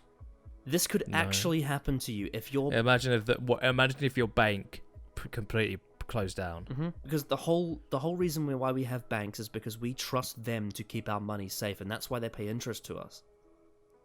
But if the bank closes down, you're not going to get your money. Everything. You're not going to get your money. Yeah. It's fucked. And I loved the whole thing about the whole reason why he lost the money is because he has a routine where every morning he has his coffee and he moves money around. And so he's thinking, well, I'm going to throw all my savings into this account because that'll go towards what we need. Obviously, it's not his fault. Like, how could you predict that was going to happen? No one can predict that, at all. And so then, of course, when he tries to get into his bank, he can't because there's an error. Yeah, like they tried that the night before. Well, when they get a text, and then they wake up, they try and go into the bank, and it's just the website is down, like completely. And then they try it again in the morning, and it's not working still. Then they go to the bank, and then there's a massive queue of people there, and they only let one person in at a time. But then a minute later, they completely close down. They shut off, and everyone's just in a panic. You also get a policeman who, at first, when Stephen goes, I love this. I'm on the gold star list. You know, I know the people work. I know someone who works here or who's big in this company. He's like, and the policeman was just telling him to back off. Then you see, a minute later, a bunch of people run to another bank, but so does the policeman, and he becomes part of the mob. Oh yeah, that was so great. He's like, wait, what about my money? You've got my money. Yeah. Where's my money? Where's my money? Bit like it's like Roderick from fucking Bad yeah, Wolf. yeah, that's one thing. It's like, where's my money? Yeah. Look what happened to him. Yeah, but it shows like everybody can just turn into the mob. And I love that it's like their money. it was a whole off-screen character that we never saw, but the fact that Stephen knew the people that owned the bank, and then as soon as the business folded, they completely just betrayed him and didn't talk to him anymore. Like these people that he thought he was friends with, they just completely just dropped him because they were more interested in their own business fucking up. And they realized that well, we need to keep all this money that's in the bank, otherwise, we're fucked. So the bank owners ended up betraying their friend for their own interest. And again, it just shows how fucked the system is, how it's like you can't really trust anyone, can you? And that just increases the whole anxiety, the whole story. It's like these people that you think you can trust, but then when disaster hits, they'll just walk all over you and they'll just walk away. They won't talk to you anymore. They'll betray you. And in this case, Stephen lost £1.2 million, which even they only get like out of like I think it's like 85 grand. I think that's it. That's piss all. Yeah. And so they had over £1 million was lost. Yeah, so they ended up having to sell the house and move into the Grand's place. And then that starts the whole thing with Celeste and the Grand, because they have a rough relationship at first. Yeah. But yeah, basically Stephen loses £1 million. And so he ends up having the whole thing as well. Now that we need to pay all this, we need to pay all the bills and make up for all the savings we just lost. We need to work heaps of jobs. And so, Celeste is working like 4 jobs, and then Steven's like, well, I'm working like 7 jobs. Then he's like, I'm working 11 jobs. But then that ties into the whole thing of the fact that he's lying to her about how many jobs he's working, and in some cases he's actually going to see Elaine Paris, who he's having an affair with. And so I love the way that crosses over. The fact that them losing all that money ties into his affair storyline with Elaine. Which again, it there's one really, really brilliant bit of direction in, I think it's I could be wrong on this, but I believe it's at Daniel's birthday in episode 3. Where, I think Elaine is introduced. Yeah, she's there, but, it's a scene where, Celeste is sitting down with someone, and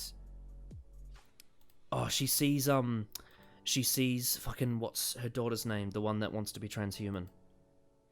Bethany. Bethany. She sees Bethany with her friend, the other one that's interested in that thing, and she sees them, and the person that's with her, I can't remember who it was that was with her, but they're like, oh, do you Someone reckon? called Liz. Yeah, they're like, oh, do you reckon? And they're like, no, they're probably just friends. Like, they were just speculating if Bethany and that and that other girl were having like a relationship because they're quite close. And they're like, oh no, they're just friends. And then she turns to they look at Edith and Fran, and they're like, oh, those two. And then they're like, oh yeah, I think I could see that coming. And they have a laugh about that because they're like, oh my god, Edith and Fran. As an audience, we would have never seen it coming because we don't know Edith that well, but the whole family knows Edith. And so, but then again, like, because of like the way Edith's character was set up, being with her being quite sort of, she's almost a little bit butch. It's like, it's not a surprise when you find out, but you're like, oh shit. It's like it's not a surprise that it's believable that she would, but then it's also not a surprise because it's like, oh, I didn't see that coming. But then it happens, and they have a bit of laugh. They're like, oh yeah, it's Edith and Fran. And then I fucking love the direction, because then Celeste looks away and they're having a laugh about it, and then she sees Steven and Elaine talking to each other. And then she's looking at them like, oh shit, are they together? Yeah. That was brilliant. That just plants all the seeds. Pretty much, yeah. And I love the way how when Elaine is introduced into the story, it's like you just see Steven on a bed, like sitting on a bed, and you're like, what the hell? Like, what kind of job is he doing? And then you see Elaine, and they're like putting their clothes back on, and to them it's just a normal like scenario, but to us it's the first time we've found out that Steven's cheating. And it's such a surprising moment, but it's done in such a clever way because it's not like overly dramatic in the scene, but the way it's shot, it's dramatic to us because we see Elaine enter the frame. And that was brilliant. That was absolutely brilliant. So of course, just to add on to episode 4, because we obviously had the whole Daniel thing, but before that, we had the whole thing where Daniel's obviously, Steven's being a drug, he's being a guinea pig for drugs, because obviously they're desperate for money, right? Yeah. And then he ends up having a drug put into his system that ends up giving him this like condition where he starts turning his head left, which again, yeah, it's a side effect. It's a side effect, which again is like a reference to turn left because he's turning his head left. And so because he's a bit dopey, he's like, call Elaine Paris, she can pick me up. And then there's a miscommunication, and then the lady who heard that then tells the receptionist, yes, Steven's, partner is going to come pick him up. And so then she calls Celeste, and then so Celeste comes in and sees Elaine with Steven. Yep. And that's like, and here's it, they established that she's known for like a whole year. But that's like, you know what, I've had enough. That was the breaking point. That was the breaking point, and then she obviously takes Steven home, and sits him down and has the whole family, like the daughters and the grand, come in, and goes on Family Link and says, tell her what's happened. He's like, oh well, I've had some drugs and it's given me this condition. And then she says, no, tell them about the affair you're having with Elaine Paris. Oh my god. It's a really, really tense scene. And Tiana Miller's acting in that scene was just off the charts. Oh, she's great. She's brilliant. And one of the best moments is that with all the tension that she's been having with Gran, in that moment, Tiana said, Celeste said, you need to get out, Stephen. You don't belong here. And then he says, well, no, this is the family home. And then the Gran obviously comes in and says, well, no, this is my home. And I agree with Celeste, you need to get out. I loved that. I loved the fact that the Gran could see, despite the fact that Stephen's her son and Celeste is someone that's, she's not that keen on. She recognized that what Stephen did was wrong. And was on Celeste's side. I thought that was great. Yeah, I think, and they obviously get into their sort of back and forth throughout the whole show when we get to those characters. But yeah, that's a great moment. That is. So of course Stephen then gets kicked out, and then he has to move in with Elaine. And then there's that whole fucking scene where she's like, "But I've got to do my thing in the morning at 6 o'clock for an hour.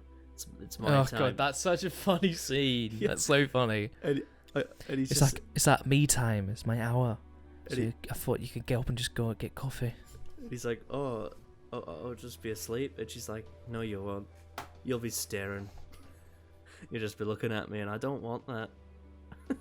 And he's like, okay, fine. It's so funny. And then of course that whole tension, because Stephen's world's just coming crashing down all at once. Like the man lost $1 million. He's cheated on his wife, and he's been kicked out of the family, and he's with Elaine, who he doesn't even care about that much. And then he gets the call and finds out that Danny's dead. And just the acting from, what's his name? I can't remember his name. The actor who plays Stephen. Just the acting when he found out that Danny was dead. Rory Kinley. Yeah. Rory Kinley. Yeah. Oh man, the acting from him when he found out that Danny was dead, it was just like you could just see his entire world as just destroying itself. Yeah. Oh, and I completely fucking forgot about the whole part when he finds out that his dad died. Yeah, the whole episode. I think it's episode 3. Episode 3. He finds out that episode 3 is the whole episode with the dad. Yeah, and like I love that scene where he goes out on his bike, and he goes into that bridge, and he just calls the family link, and he just sobs. Yeah. Like I think that was the moment when he his acting really started to ramp it up. You could just see everything was going wrong, and obviously the end of episode 3 was when, again, like this whole thing of Stephen doing things that aren't deserved and they're horrible, but you can see why he does them.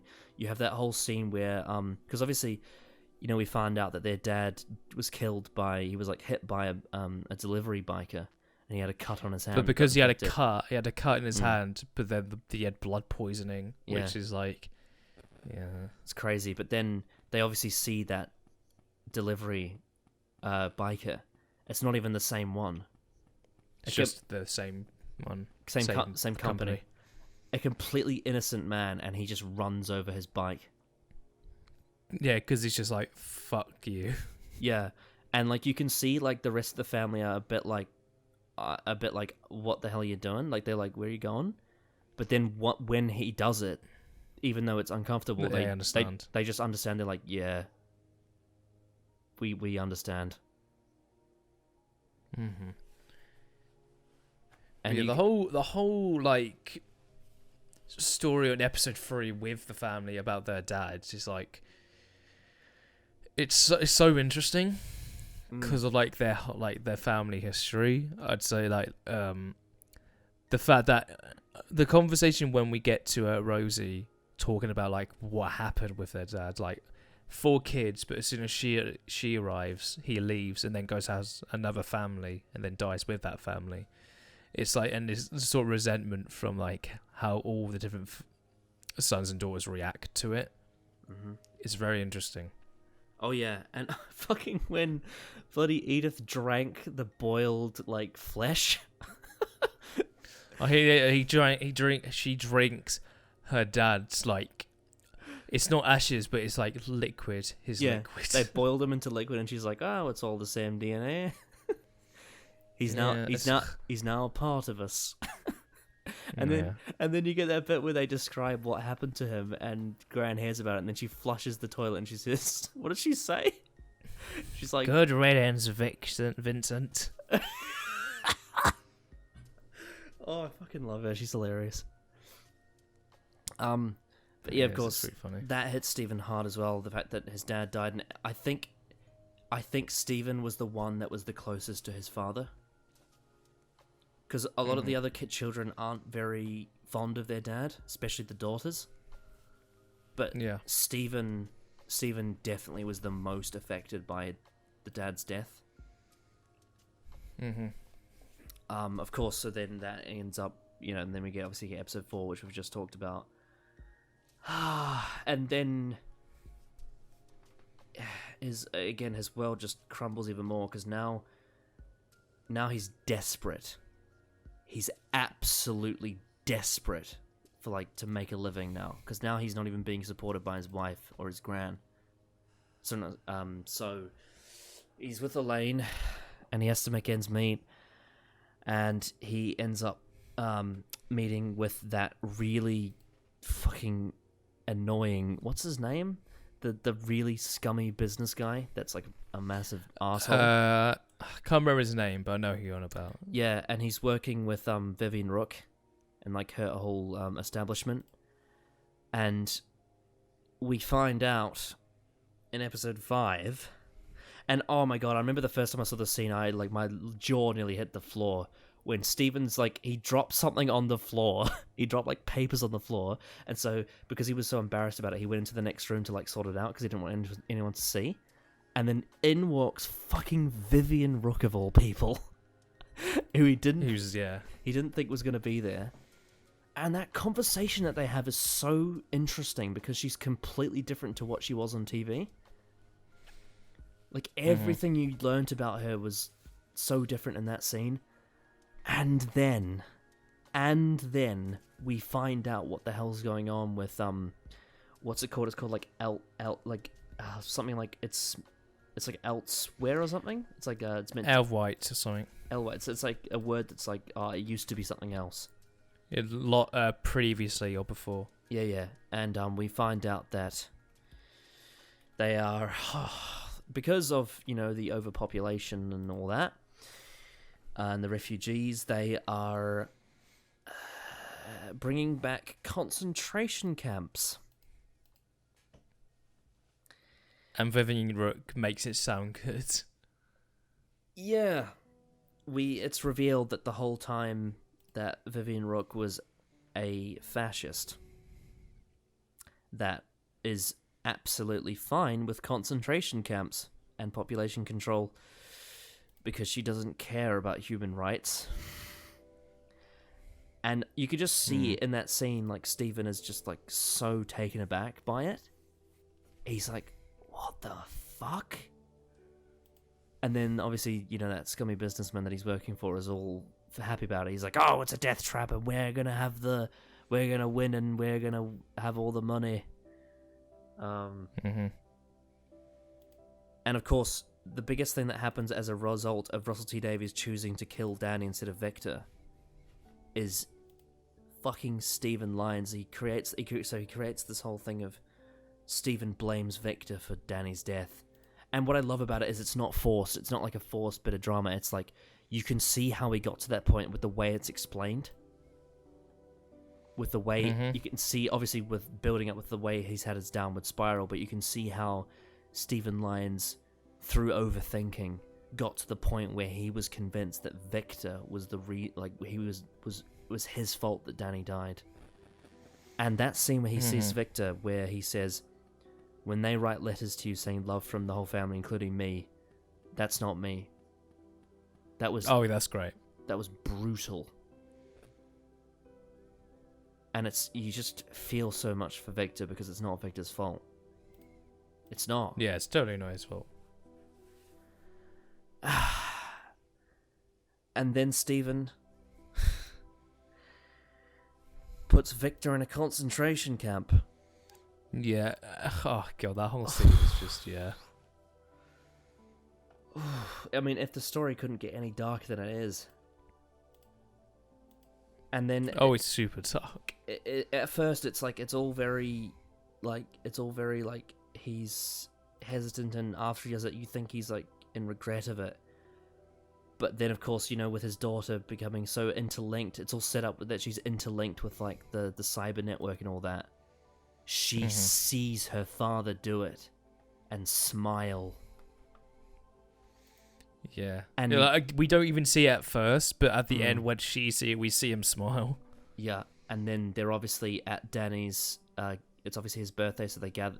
They spread his ashes because obviously on the day they wanted to do it, it was raining, and they're like, "Oh, it's gonna get muddy." So they do the whole thing where they spread his ashes, and it's heartbreaking to see them all sad, especially Stephen. The way he reacts to spreading the ashes, you can see It's not just like it's everything that's built up to this, and the fact that even like a year later, he's still just absolutely heartbroken about what's happened to his brother, and the fact that his daughter knows what he's just done to Victor. The visual storytelling is very good. It's incredible, and then oh boy, and then we get episode 6. Oh, that whole episode, like for Stephen, like we get like in comparison with everything else, it's like he doesn't get that much, but like the scene between him and Celeste at the end, where he's come to the office because of everything that's happening with the sort of breakout, and finds Celeste there, and then he pulls out the gun that he stored there, I think in the previous episode, that we didn't know what it was at first, but we then find out it's a gun. The fact that she thinks, and the way he's talking, makes it seem like that he's going to hurt Celeste, and he's just like, what are you? And it's like, oh god. He's like, no, this is for me. Yeah. But he explains like he's too much of a coward. Oh, it's just that whole scene is like, it is very high tension. Oh yeah, I remember the first time I saw it, it was very heavy. The fact that his plan was he was gonna send off the files, and then obviously, you know, it's betraying this, you know, corrupt boss that he's working for. It's betraying him, and essentially his boss was like, you know what his boss is like, and basically what would have happened is that you could imagine that if his boss found out what happened, you know, they probably would have been hunted down, and he didn't want you know, his family to be in danger because of it, you know. So the plan was that he was going to send it off and then kill himself with that gun. Oh, that whole scene, and then I think it's really telling of how complex this story is with Stephen, because despite the fact of everything they've been through, and the fact that Stephen had an affair and cheated on his wife, she still wanted him to live. She still wanted him to live. Because he's still a human being. And and despite the fact that there was even that whole scene where she lied to him and she manipulated him, and just to find out about the concentration camps, because she had a whole plan, and she, you know, was like lying to him about how she misses him and cares about him. Despite that, she still wants him to live. I think that really speaks volumes about their character arc together.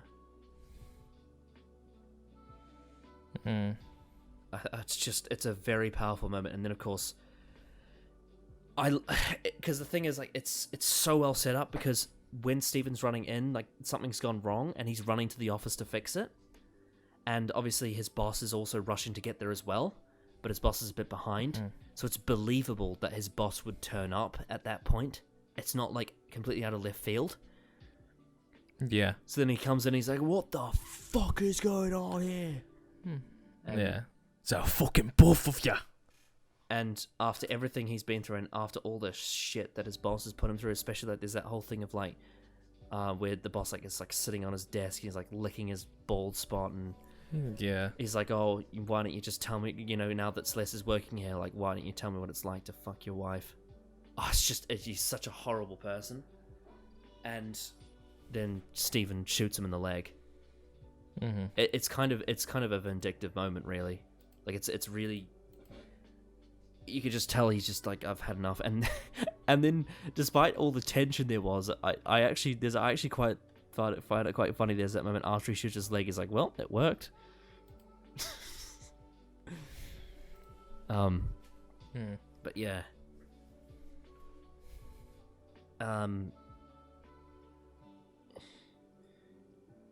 That whole scene is just very tense. Yeah.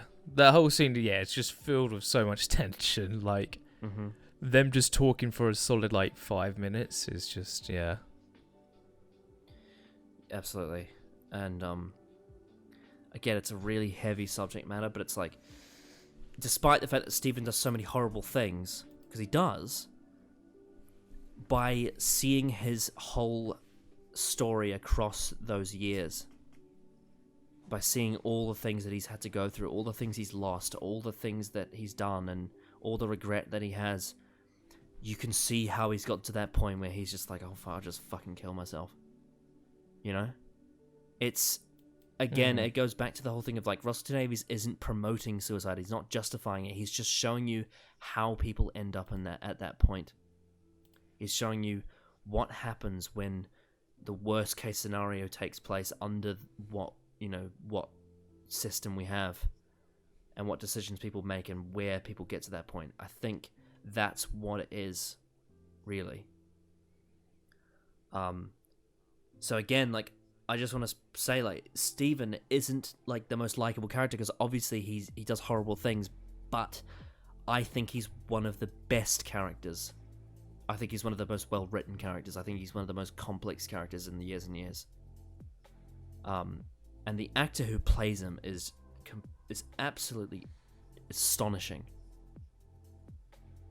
Just, oh, man. And one detail that I remember you said as we were watching it is that I love the detail that he loses his hair across the years. Like, that shows that he's aged. Yeah. That's a lovely detail. So, yeah. Anything else we want to touch on Stephen Lyons? Have I missed anything? I think we covered the basics of his story. A man who pretty much loses everything and loses himself. And just his whole world crumbling down. Yep. Off that, I suppose we can talk about Celeste Bismay Lyons then. And anything we haven't discussed about her so far. So,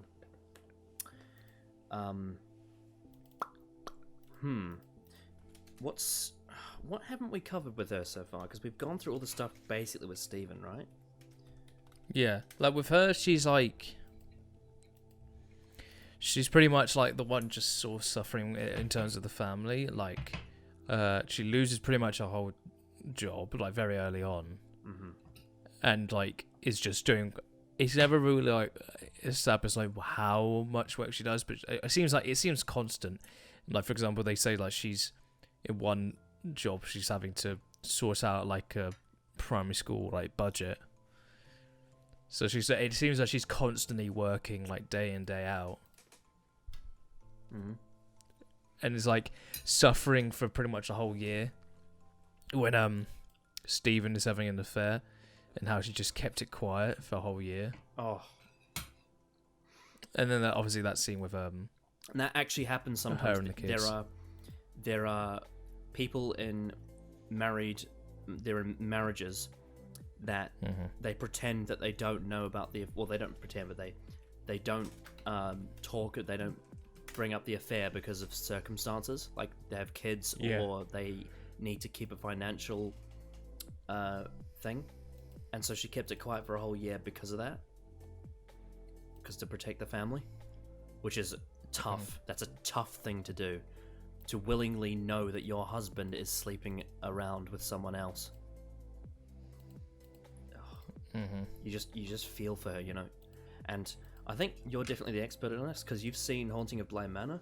But basically, for Doctor Who fans, Tiana Miller, obviously, she's the actress who plays the General in Hellbent, where she was just utterly wasted on a cheap bullshit scene, which was just stupid. It was really stupid, and I hate that scene. Not just for like the really weird, warped, like, oh look, Time Lords can change gender and sex, hooray. I was just really weird by that. And then there's also the bit where she's like, oh, I was a man that lost body. Dear Lord, how do you cope with all that ego?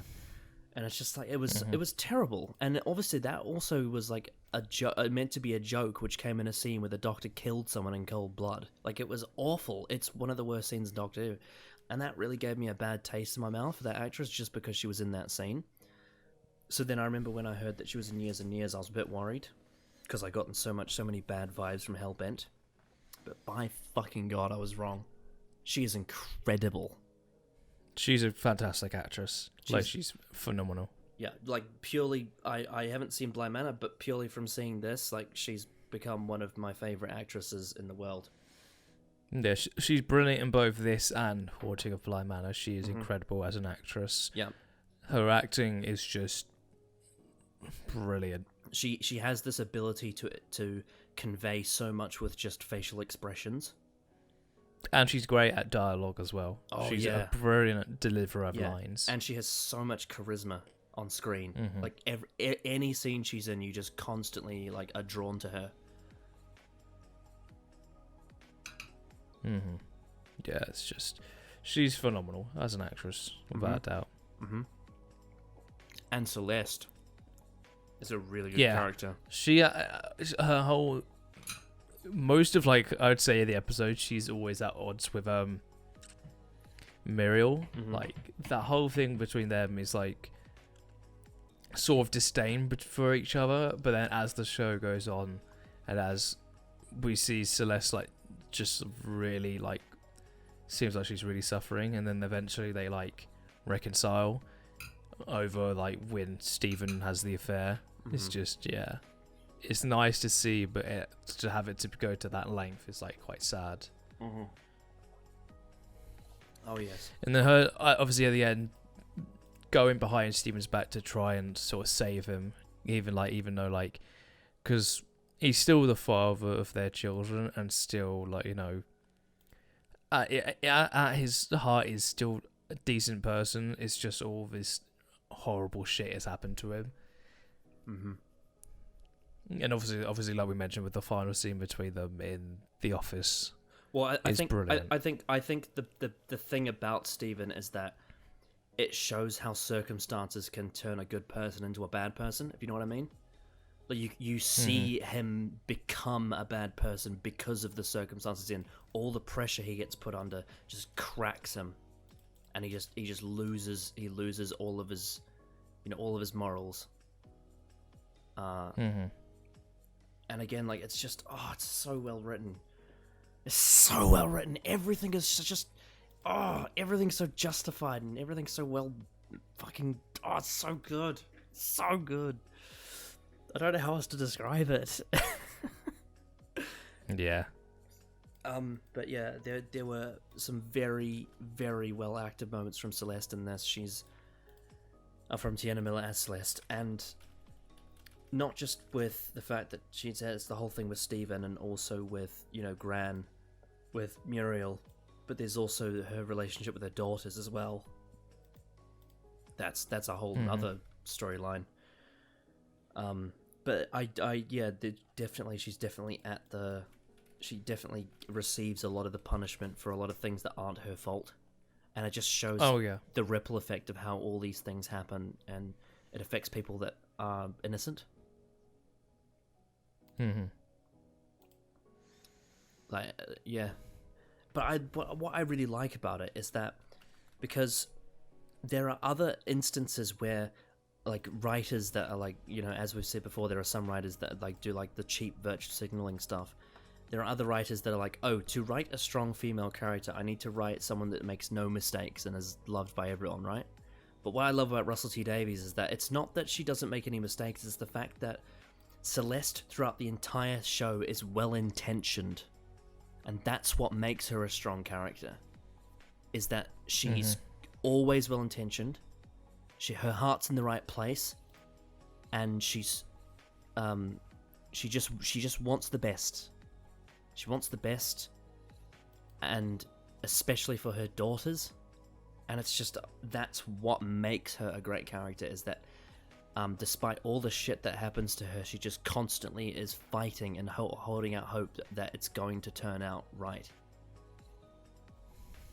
And I think that's what makes her such a sympathetic character. I think that's why so many people were drawn to her when they watched the show, is that they feel for her. They like, this woman is doing everything in her power to have things go, turn out well for her family, but they just aren't. And I think the moment that she finds, like, the moment that it's all kind of clicks that Steven is doing something that's actually not helping the family, is like, it's like she's actually being fucked over by her own husband, because he's actually lying to her, and despite the fact that she thinks that he's working 11 jobs to make do, he's not, and he's spending some of that time not doing it, despite the fact that, she would happily spend every hour of every day to provide for her family. He's spending time of that day having an affair, and yet she has to keep that secret for a whole year because it would tear the family apart. It's really hard on her. Yeah, for sure. And that is how you have a sympathetic character. Yes. Also, she gives some really sassy looks. It's really funny. Oh yeah, for sure. Yeah. I mean, if there's, I'm not 100% certain on the exact genre, but obviously I've been seeing you talking about Haunting of Bly Manor a lot on social media, and if there's one thing that would tempt me to watch the show, aside from obviously everyone saying, oh, it's so well written, blah blah blah, it would be her. It would be the fact that Tiana Miller's in it. She's great in it. Because I enjoy seeing her as an actress so much on screen, I would be drawn to seeing her in other things. My favourite episode of Bly Manor pretty much revolves around her, the actress, and her character. Is that... Did you say that was episode 4? Episode 5, The Episode Altar 5. of the Dead. Oh, okay, episode 5. Okay, I was thinking, I was like, wow, is that another episode 4? No, it's not. But yeah. Yeah, she's great. She's great in this, and she's great in that as well. She's absolutely. Phenomenal. I think I prefer her in Haunting, but she's still extremely good in this. Well, isn't she like a more central character in Haunting though? In a way, yes. Yeah. Because I mean, technically she is a central character in this, but she's not one of the main siblings. She's not like the main. She's not like, I would say the main characters are like the 4 children. Yeah, the of 4 course. children are. Yeah. Well, the siblings. Yeah. I should Although say. having said that, there was that scene where Gran said that she was going to give her savings away when she sells the house, and she was going to split it between the 4 of them. They're like, Gran, you realise that Danny's not here. He's gone. There's only 3 of us. And then she says, no, I know what I meant what I said, and she, kind of embraces Celeste as one of the 4. I thought that was a brilliant moment.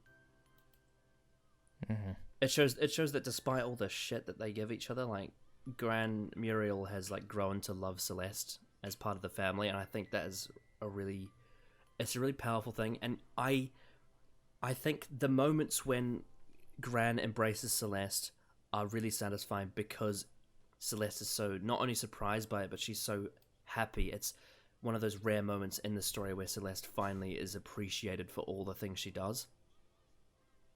Oh yeah, for how much she's had to put up with. Mm-hmm. Considering we're on the topic of Celeste, we probably should talk about the daughters, to be honest, because they're part of that whole story. Yeah. So obviously the main one is Bethany. The transhuman. So obviously when she's set up in episode 1, it's all about she's basically got these like animated faces on. her whole character is tied into the technological advances that happen in years and years. Mm-hmm. And but it also, I think I said to you when I rewatched it, there's a scene in episode 1 that is honestly one of my favorite written scenes I think I've ever seen in anything. Is the scene where she comes out to her parents as trans, and Stephen and Celeste say, well, we might be a bit old and we're a bit behind, but we love you and we're fully in support of you, and we'd be happy for you to become our son. And then she says, "No, Dad, I don't want to be transsexual. I want to be transhuman." That's hilarious. That's such a funny It's thing. so funny. It's so funny. And it's handled in such a great way. Like I remember when I first watched that, I remember thinking like Russell T Davies just understands people. When I first watched it, I was like, it's so refreshing to watch something where it's handling subject matter like this, where you're not cringing and you're not like, oh, for fuck's sake. Like, it was so clever. Everything about it was just so clever. It was so onto it. Like, I get the feeling like Russell T Davies has surrounded himself with people, and he listens to so many conversations that are the kind of things that you see in like TV and film, the sort of like really surface level stuff. And so because he understands how people think, he writes in a way where people will respond to it. I think that whole scene was just genius, and it kind of just exemplifies exactly the kind of level that Davies puts into the story, like the complexity of it all, but also the fact that it's just he's just so funny. He's just so funny. I think I said I visited you say like he's almost like if Shakespeare was doing political compass memes. But yeah, obviously Bethany wants to be transhuman. She has that whole storyline with her friend where they go to that island where she gets that eye put in. Not Bethany, but her friend does. And it all fails. But then, of course, later on in the story, as the years go on, as technology advances, she actually becomes part of it. She gets a job working with this thing, and it's all introduced in that scene at the cafe when she sees she has the phone in her hand. And that's when it all begins. And then eventually she ends up actually getting what she wants. She becomes part of the whole system. And I thought it was just a really, really interesting character to have show the technological advancements and then how that had an impact on the plot. Like, for example, Bethany was directly tied into Edith's plot, right? She was investigating, finding out about the concentration camps, and then obviously that ties into when Bethany saw her father put Victor in one. She's a great character to have in the story, I think, Bethany. Oh yeah, for sure. And the actress who plays her is really good for her age. I think she's great, considering how young she is. I actually don't know what her age is, to be honest. I'll look it up. But you want to give your thoughts on Bethany? I think she's a very interesting character, and she's like the product of how the like teenage mind develops through the advancements of technology. She definitely represents that for sure. And she's how that she's slowly integrated into like sort of like the conclusion of the story is pretty well done. She's also like really Also, funny. Yeah, She's really funny. yeah, I'd say so. Yeah. We We also get that like scene in, I think it's episode 3, where her and her friend go to get their surgery, but it goes wrong and she gets scared, and they obviously get the scene of Liz's eye. It's just so freaky. Oh yeah, oh my god, it's not even because the eye moving thing, like, that's scary enough, but the thing that really fucked me up when I first watched it was seeing what she could see on the screen and seeing like the motion blur, and I'm like, you gave up your like perfectly good eye and now you got shitty motion blur vision on like a screen. Like, that was awful. I was like, you made a terrible trade there. And then the fact that it's and I love it. I love the way when they go to the hospital, they say we could fix it, but it's not affordable. Yeah. And that, again, that speaks volumes about, like, this is Russell T Davies commentating on, like, capitalist societies that don't have, like, free healthcare. Like the USA. Mm-hmm. The USA doesn't have free healthcare. It's one of the weirdest things about it, like the fact that there's so many Western countries like New Zealand, and I don't know much about the UK, but we have, like, really, like, a lot of our healthcare is covered by the government, whereas the USA doesn't. It's private. And the whole thing of the fact that it is physically possible for them to help this girl who's got this condition, and yet they can't do it because they can't afford it. It's fucked. It's absolutely fucked. Oh, yeah.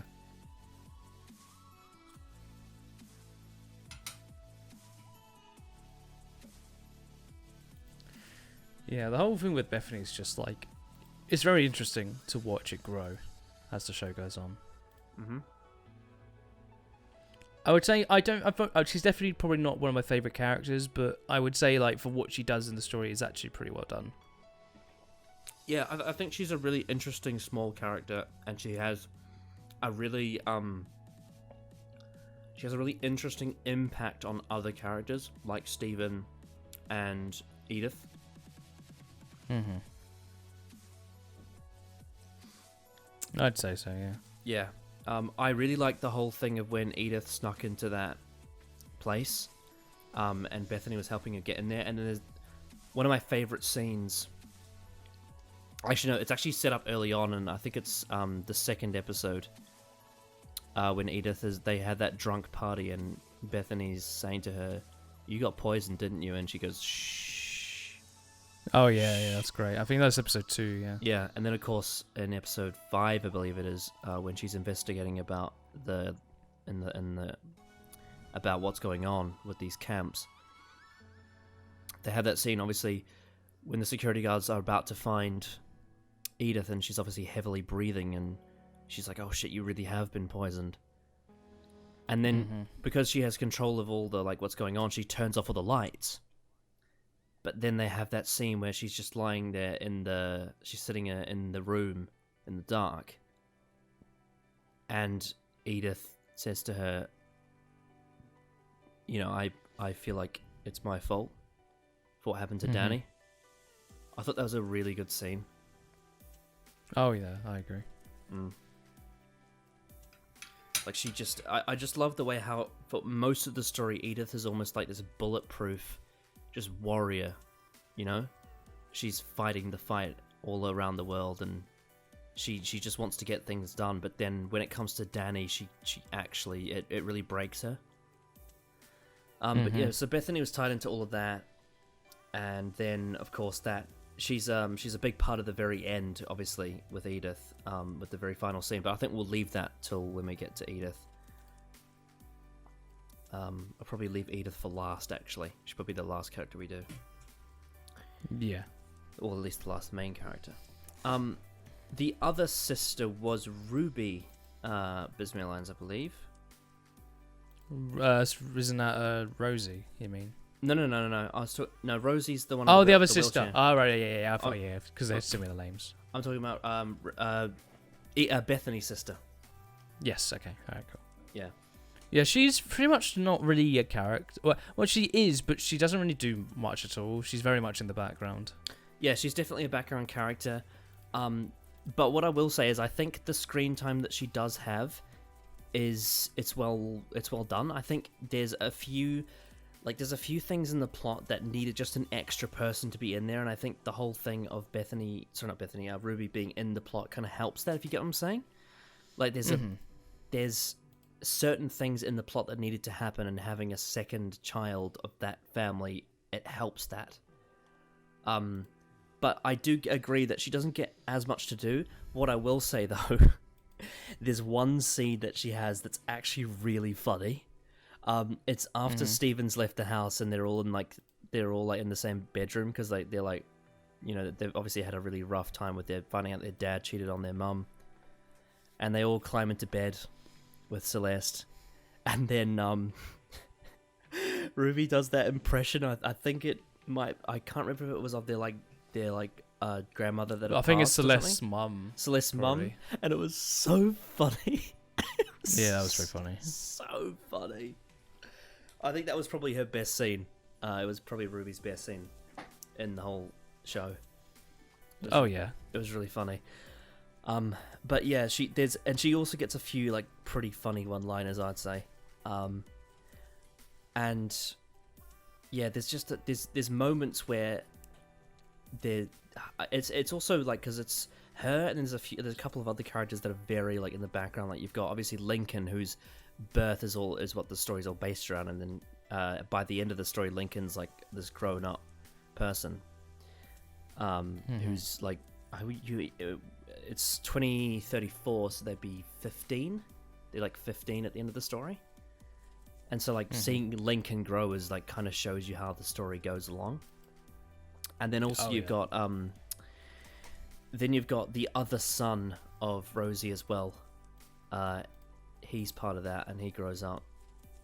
So it's like, I feel like there's this whole sort of background thing with the kids. I think one of the things that they got really right with the kids, especially in the early episodes, is showing that how like there's that whole scene where they're like the TV's on, but they're all on their phones or something, and then like there's that one where the kid doesn't know how to turn on the TV, and then Gran puts fucking she turns it on at the wall. She's like, she turns like the plug on, which I think is still kind of weird actually.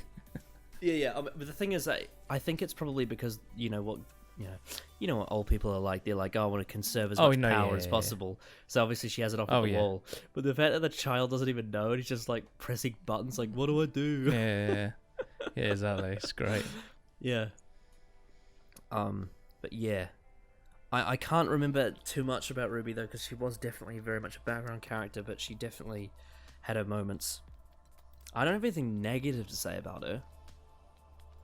To be fair though. No, I don't know. Yeah, that's the thing, is like there's some characters that aren't that developed, but it's like you can't really say anything bad about them because they're just not. No, because they're not main characters and they're not really meant to be. They're just sort of like the visual, like, because they changed the actors as well for like Rosie's kids. Like, yeah. I think like I think in total like 3 times at least for the first child. And it obviously shows the passages of time. Oh, I'm pretty sure. I'm pretty sure Lincoln has 4, because obviously there's the baby, and then there's like the kid, and then there's like the slightly older kid, and then there's the woman, the 15-year-old at the very end. Yeah. But yeah, they're just representing like sort of the passage of time, which is I'm fine with. Yeah, and the way they handle passage of time with all these characters is fantastic. Oh yeah. Like I love the way like everyone's hair changed. I love the way like the Gran, like the way she aged. That was really well done visibly, and also you obviously get like, I think Daniel's hair goes a bit grey, and then Stephen obviously goes more bald as time goes on. And actually, I have to say, I'm quite impressed how like Bethany aged as well. Like she genuinely looked like a teenager in the first episode, and then in the last episode, I'm like, yeah, she's like almost 30. You know? She's definitely an adult at that point, Yeah. But what was I gonna say? Oh yeah, so that's the children of Stephen and Celeste. So let's move on to the next character. Let's go to Rosie Lyons, who was obviously the one in the wheelchair.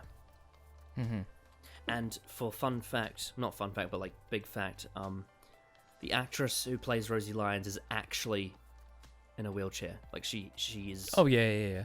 It's not just someone that's pretending to be in a wheelchair. Like this is someone that actually needs to be in a wheelchair. So.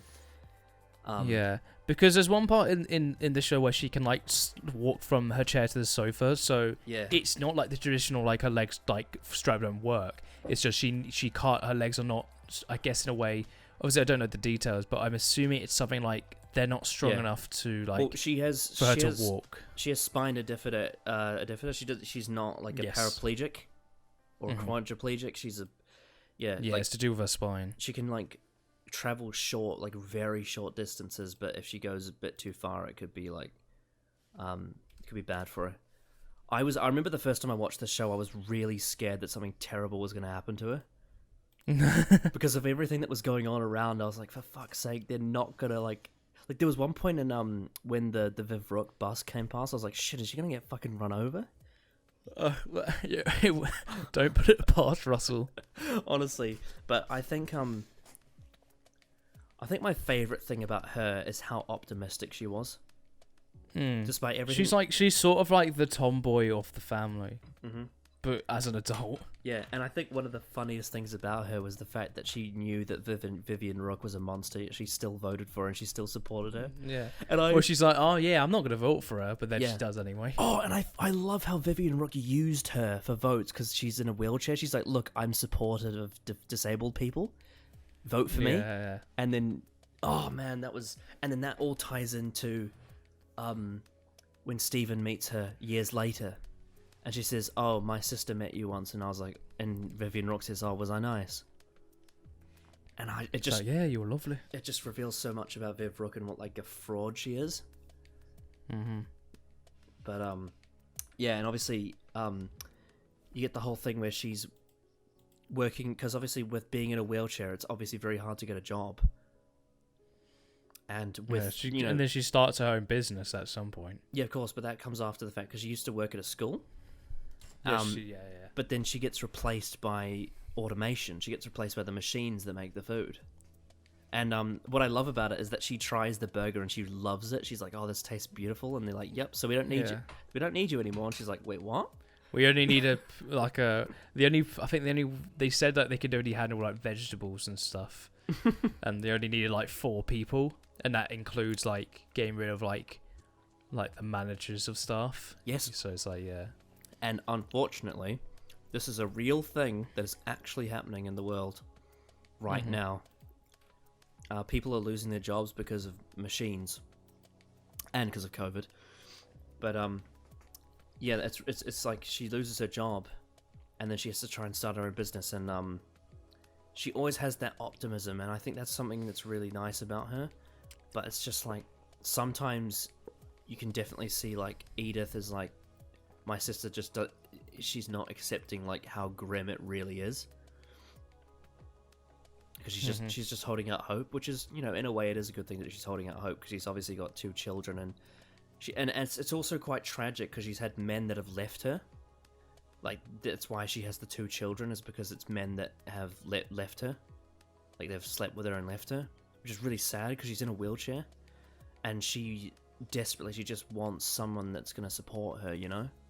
Because she's got 2 children, she's in a wheelchair, and she finds them, and again, we've talked about it before, but I love that scene where Edith holds the knife to it. What's his name? I need to look it up again. John Joe. John Joe. I love that scene where she holds the knife because she's like, it makes sense because it's like, I've seen what men have done to my sister before. I've seen what they've done. I've seen her be betrayed, and I'm not gonna let it happen again. And then she has that fucking hilarious line, which is like, I've seen some shit. I've done some shit. That's really funny. But I think one of the most satisfying things about Years and Years is the fact that this relationship that she has with John Joe, it doesn't end with like despair and heartbreak. It actually is one of the very few things that happens in the story that is actually a happy ending. Like she at the end of the story, she ends up getting married to him, which is great. Yeah. But yeah, I think it was just, again, like showing the whole consequences of different people with different scenarios. I liked how with Rosie they showed how being disabled has a consequence on you with a world that's losing jobs and all that. And then of course the other massive thing is obviously Danny's death too, which strongly affects her because she loved him. She's also quite funny as well.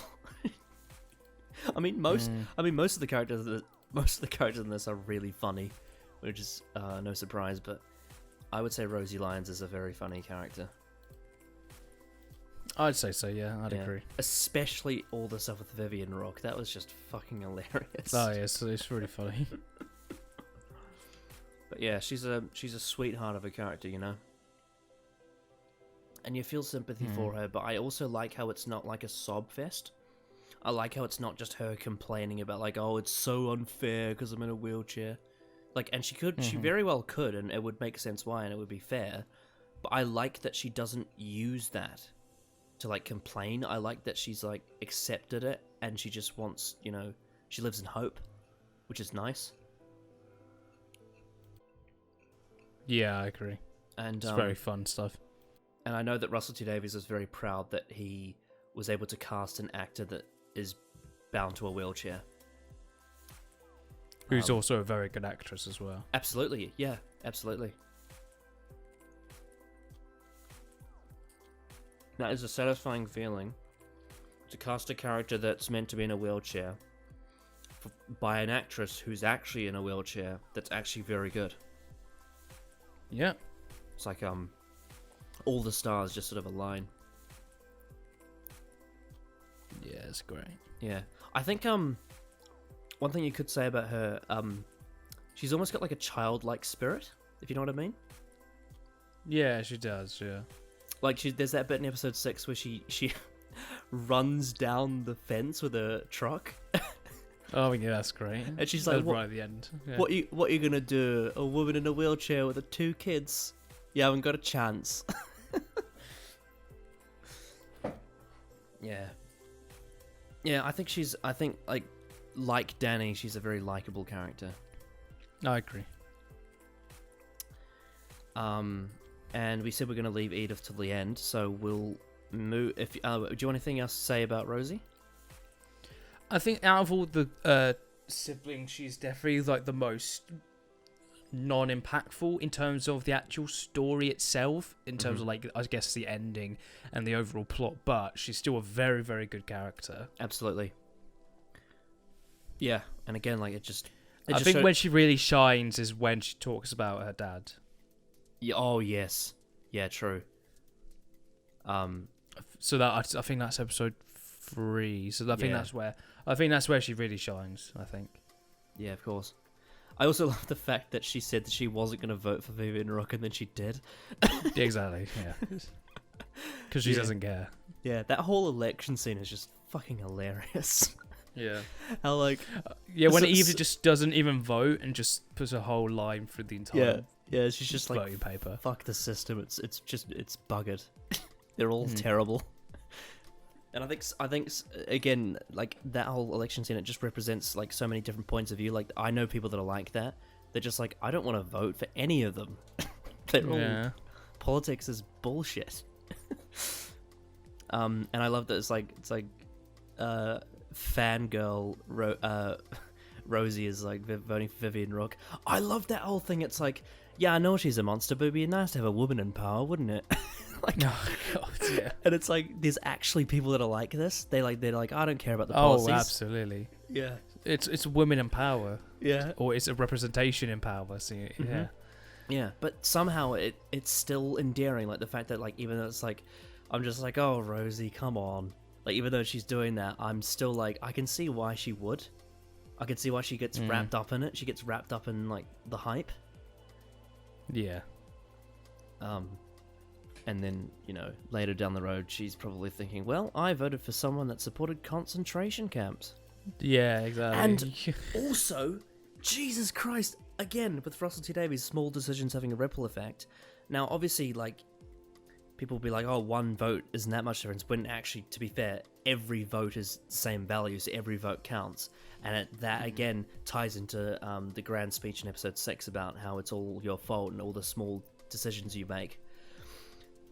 The fact that Rosie making the decision to vote for Vivian Rook, that in a small way contributes to Victor being put in a concentration camp. She does. She contributes to it, even just one vote. She's voting for that. Yes, because of her decision, people were put and assumedly died in concentration camps. Yeah.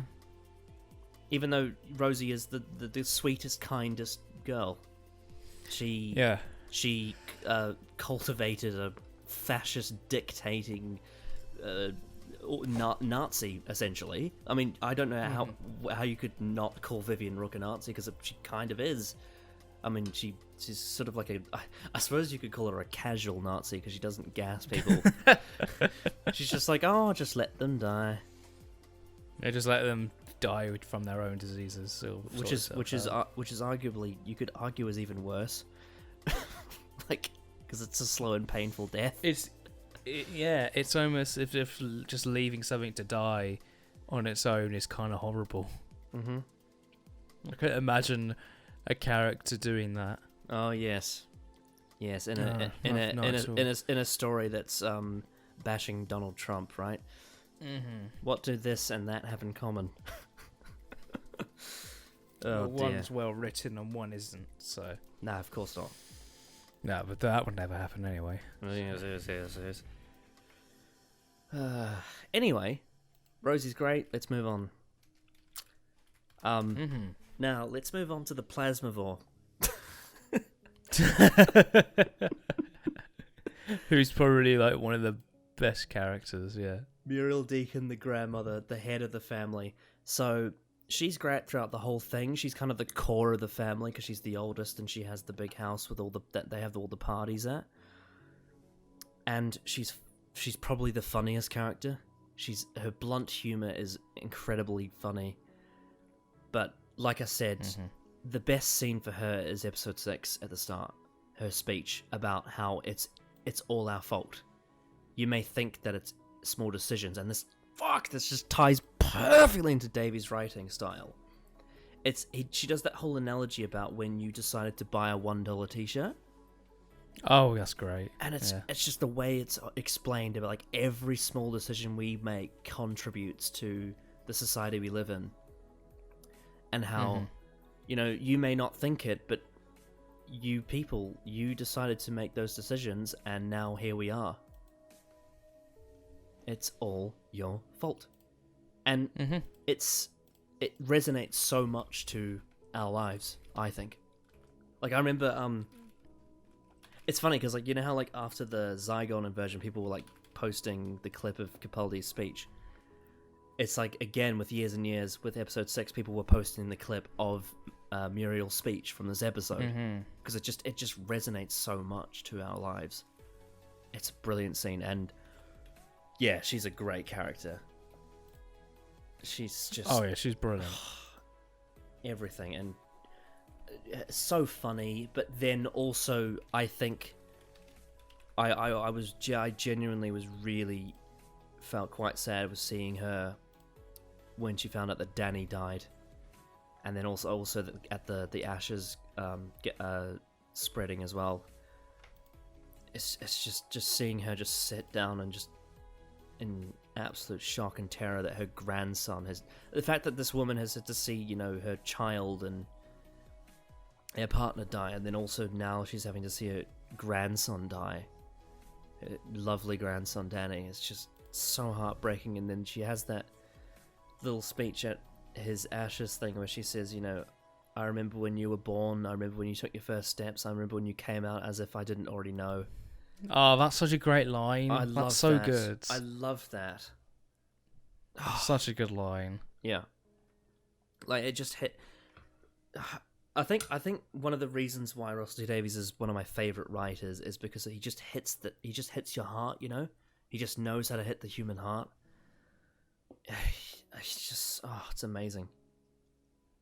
But Muriel's fantastic. And like I said before, like, again, one of her best scenes was also when she defended Celeste when Stephen had an affair. She's like, I'm absolutely disgusted that my son would do this. And then, of course, you've got the bit where she brings back Senior in 2030. Yeah. And she's like, I just like having something to look at. Yes, that's quite funny. And then, of course, you get the bit where she starts going blind. And, of course, they're doing the whole thing where, like, Vivian Rook now is Prime Minister, and she's made it compulsory that if you have 2 spare rooms, then you need to house strangers. Yeah. And then she says, it's not to do with the rooms, it's to do with me. She's obviously gone blind. And she ends up spending $10,000, 10 grand of her savings to fix her eyes, because she wants to see the world burn. Yeah. But yeah, she's great. That actress is Oh, she is, yeah. perfect casting. And I remember when I told I don't know I still don't know if Adam has seen Years and Years yet. I hope he has. I've given it to him, but I don't know if he's seen it yet. But I remember when I told him, I'm like, oh, you know the Plasmavores in it, and he's like, oh, of course she is. You gonna burn with me, burn in hell. Yeah, that's great. Oh. Yeah, she's great. She's fantastic in this show. Mm-hmm. But in the first episode near the end, when she has that, she bloody says, "Oh, we'll be all right. We've got our little Chinaman." It's just like, God, Just classic boomer, you know. yeah. Like she didn't even mean it ill intent. She was just trying to calm everybody down. Yeah, she thought Like, she thought she was being nice. Yeah. Well, it was like all she was doing was just trying to calm everybody down. Just be like, we'll be fine. And she just cracked a joke, and she was just like, and everyone's like, what the fuck does that mean? She's like, nothing.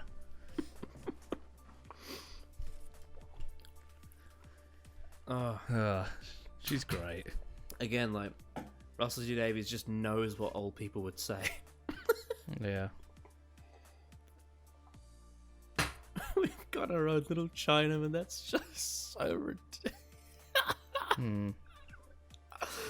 Oh dear. I mean, I was at my granddad's 80th birthday today, so I'm fresh off the boomer humor. It's great. I don't know what else to say about her. Her blunt humor is great, and yeah. Should we move on? Yeah, sure. All right. So, we've been through almost every character now. Okay, I think we can start to merge some stuff together here. So, before we get to Edith, because Edith is kind of like she's very integral to like the big overall plot, and especially the ending. Vivian Rook, who's played by Emma Thompson, of all people. I remember when I saw an interview with Russell, he's like, he couldn't believe he actually got Emma Thompson to play one of the characters. Oh, yeah. It's, I'm sure, as most of you know, Emma Thompson is one of the most famous actors in Britain. She's like A-list in terms of UK actresses. She's just incredible. And I mean, could you possibly have cast a more like charming person that's such a brilliant actress to play Vivian Rook, Like, she's just so perfect for that role. Emma Thompson, who completely understands this character from the start. And I would imagine, you absolutely imagine that she got a complete outline of what this character really was. But what I love about it is that she's definitely the most satirical character in the show, because she just represents all the hallmarks of like a dirty politician. She's got like buzzwords, she says swear words on TV, she's loud-mouthed, she doesn't care what people think. But she does it all for attention. She's even got the fucking 4-star party, which is like a piss take of bloody Make America Great Again.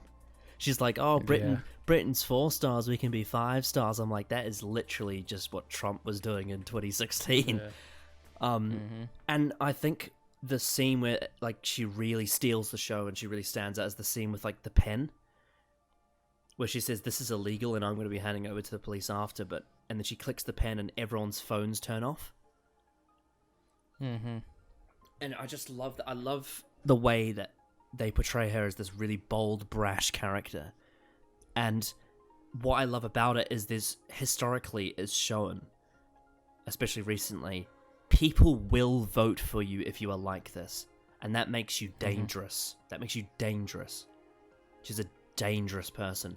And I know this, and I don't, because people might be watching this thinking, well, am I speaking from a high ground as someone that's been like, oh, all these idiots in the general public don't see the truth, whereas I do. That's not true. It's not true because the first time I watched Years and Years, I actually liked her until I found out that she was a Nazi. Mm-hmm. It was a shock to me. I was like, Jesus Christ. And it's probably because like about a year and a half ago, I wasn't as well. I was a little bit versed in politics, but I wasn't as knowledgeable about it. But I was tricked. I was fooled by Vivian Rook. So it just shows that this kind of manipulation through the media, it works. People will eat up your shit. And, you know, it was people like Edith and Danny that could see the truth, you know? They could see that she was a monster. And yeah, Vivian Rook is a very satirical character. I love the way she intercuts the whole story. I think one of my favorite moments is that right after Danny dies, she is elected Prime Minister. Yep. And she says, "Astonishing!" Yeah. Oh, it's just such a knife. It's like salt in the wound. But yeah. It very much is. But yeah, do you want to have a little spiel about Vivian Rook? Emma Thompson is fantastic as Vivian Rook, and Vivian Rook is an absolute monster. Oh yeah, she's awful, and Emma Thompson's like just overload of charisma works because Jesus Christ, yeah, there's that whole scene where she doesn't know what an export tariff is, and like the Labour leader's just like, do you actually know what and that scene sets up the blink, which is then paid off in the finale with the towers that make it so you can't contact anybody outside the area. Exactly. And also Russell T Davies, fucking genius. Obviously I talked before about how he doesn't virtue signal with his writing because he's more deep than that, especially with Danny's character with the homosexuality thing. But what I love about it is that Vivian Rook, as a politician, virtue signals for like votes. She's like, "Oh, can't a woman make one mistake?" And people actually believed her because they like, it's like, "Oh, feminist rights and all that." It's like, it's all here. She's like playing the woman game, you know? She's playing the victim as a woman. Yeah. And I honestly believe, because like a lot of what she is as a character is Russell T Davies taking off people like Donald Trump, but she's also a satire of Hillary Clinton as well, because this is what Hillary Clinton did in 2016. She played identity politics. She's like, it's about time we have a female president, and then Vivian Rook subtly does this as well. She says, "Oh, it's, you know, don't blame me, it's a woman's allowed to make one mistake." Whereas if a man said that, people would be like, boo. They'd ridicule that person. Exactly. And the fact that Russell is aware of this, it's genius. And the fact that Vivian Rook herself knows that by playing this game, people will believe her, even though she's completely bullshitting it. Oh, it's brilliant. It's so brilliant. I remember when I first watched this, I was so refreshed by that. I was like, fucking finally, someone understands how stupid virtue signaling really is, and like identity politics. It's so dangerous, so bullshit.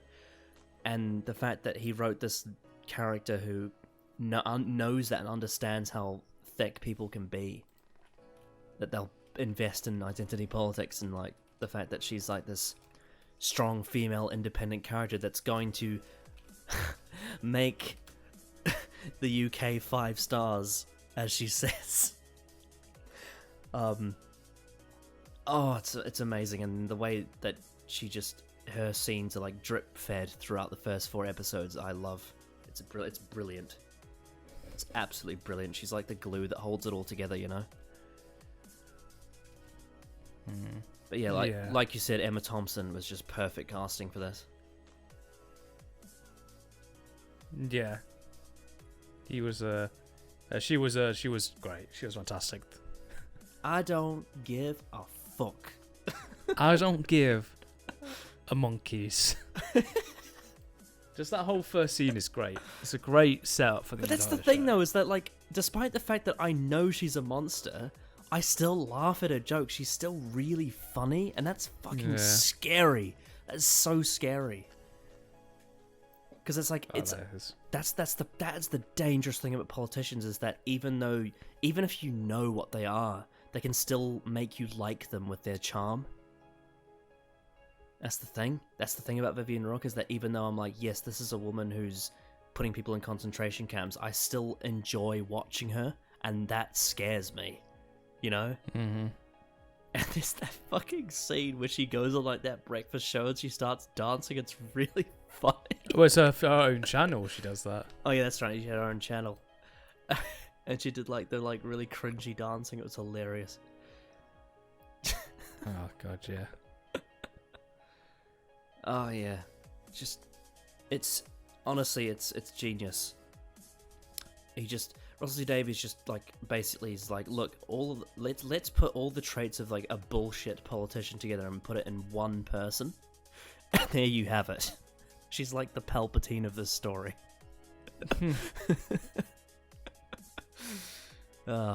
Brilliant. And I think where she really like, because she's a great like thread throughout the story, but where she really comes into her own as a character is episode 5, when Steven meets her behind the scenes without the cameras there, and you just see her in that conversation with Stevens, and you're just like, oh shit. And oh, there's that little moment where Steven says, well, you could just run away, and she says, they kill me. I wish. Yeah, they kill me. They'd have me killed. And that's like, despite the fact of how horrible she is, there's that one layer of sympathy left. It's like, she has to do this. Otherwise, you know, she has no choice. She has to go through with everything she's promised that she would do. Otherwise, she'll be killed. She's locked herself in. But yeah. And I love how Edith's like hatred for this woman was built from the start, and then that ends up being like in the finale, Edith is the main reason why she ends up getting arrested, or at least we think she does. But she gets taken out of power because of Edith. I think that's a really well built up story. But yeah, just that twist when you find out that she's running concentration camps is just, it's brutal. Yeah. Whew. It's quite a shock when they actually do that scene. Mm-hmm. And I really like how in like the posters and like the marketing for years and years, like Vivian Rook was advertised as like the central character, even though she isn't. And that again, that just ties into the whole thing of what she is as a politician, you know. Oh, it's genius. So I suppose that means we can move on to Edith Lyons then. Who is played by the actress who plays Joan Redfern in Human Nature Family of Blood. She is brilliant. She's just so funny, so blunt, so bulletproof. She's barely even in the first episode because she's in the last scene and that's it. She's at Hong Sha, and she gets the infection, the radiation poisoning. But I like how that, because she knows that she doesn't have that long to live, she has that. There's that whole scene where they're at the dinner table, where she's talking about, well, you know, the world's going away. She talks about the environment, and like how, like, you know, we're all gonna be like farming corn and barely living. But so, and then they're like, oh well, why don't we save the planet? She's like, you know, I've gone out, I've said everything I can, I've screamed as loud as I can, I've spread as much as I can, and no one listens to me. So fuck it, I'm just gonna do what I want. And then they just all drink. I like that. I like the fact that she's just sort of like, the world's just not gonna listen. So why should I care? You know, I should just enjoy life before it all ends. Because she just came to accepting the fact that it's like, I can't change the world, so I know what's gonna happen, so I might as well enjoy my years while I have them. You know? Rather than, you know, conserve the world like we should. But what was I going to say? Oh yeah, So, yeah, she ends up becoming a big part of like the final plot, because she starts investigating the camps, and then obviously at the very end she ends up exposing the camps. And I have to say, like, episode 6 felt like, it almost felt like a Davies finale, like from like Doctor Who, It had did, that actually, yeah. dramatic intensity to it, and it had like an actual like a swashbuckling plot, if you know what I mean. Yeah. Do you want to give your peace of mind about Edith Lyons? I think that Edith is like really, really interesting because she's sort of like, she is like the rebel kind of sibling, but she's constantly throughout the entire show working in the background to bring down the government, which I think is great. Like the scene of her using Lincoln to get files downloaded is just really, in a way, quite funny. Like, because that obviously, I think like obviously that plants the seed for Lincoln turning into a woman, like being a transgender. Yeah. Which I think is quite interesting. I think her whole I think a great scene when we find out that Daniel was dead and they find out, like you mentioned with her like actually showing like emotion, like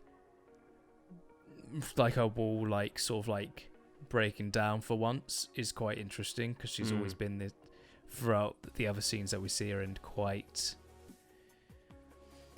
apart from sort of the emotion and high drama within the family. So it's interesting seeing her break down for once. But I think with Daniel being the way he is, I think that actually really works well. And the acting is fantastic as well. Oh, Jessica Hines is incredible. I think it's really impressive how different her accent is as well. Like, she adopts that sort of Manchester accent, and she has this whole different demeanor. She's really butch and really blunt. I love that. I love how she's kind of like a hippie in a way, like in her whole demeanor. And I love that bit where she says, "Can you go and ask your mother when the bus leaves or something?" And they're like, "Oh, but we know what time." And she says, "Can you go and do it and take 5 minutes?" And then she gives them some money. Split it with your sister. That's great. Yeah. Oh, she's great. Yeah, and I think she really shines in the final episode. I think that last scene, because I think that's really like, I think where like the character is like, this is what this character was meant to be. Like the final scene of her, like when it's revealed that like kind of like I like how the reason why everything goes so fast in terms of the audience perspective is because it's being I don't know what the word would be, like it's being told by like sort of like a machine. We find out at the end that because she's about to die, she's like minutes from dying at the very end within the last couple scenes, and that whole ending I think is just so like, it's a nice little like bit of hope at the end, because the show is quite bleak and it's quite dark and the world is still quite fucked at that point anyway. But it's showing like the last bit of like there's hope at the end of the tunnel. Yeah, I thought it was a really nice tie back to where she started as well, because like the whole reason she was traveling the world was she was trying to like start revolutions and like change things and all that. Like that was a whole mission statement, is that she really wanted to make a difference. And then at the end of episode 6, she actually got to do it. She actually exposed the concentration camps and got Vivian Rook out of power.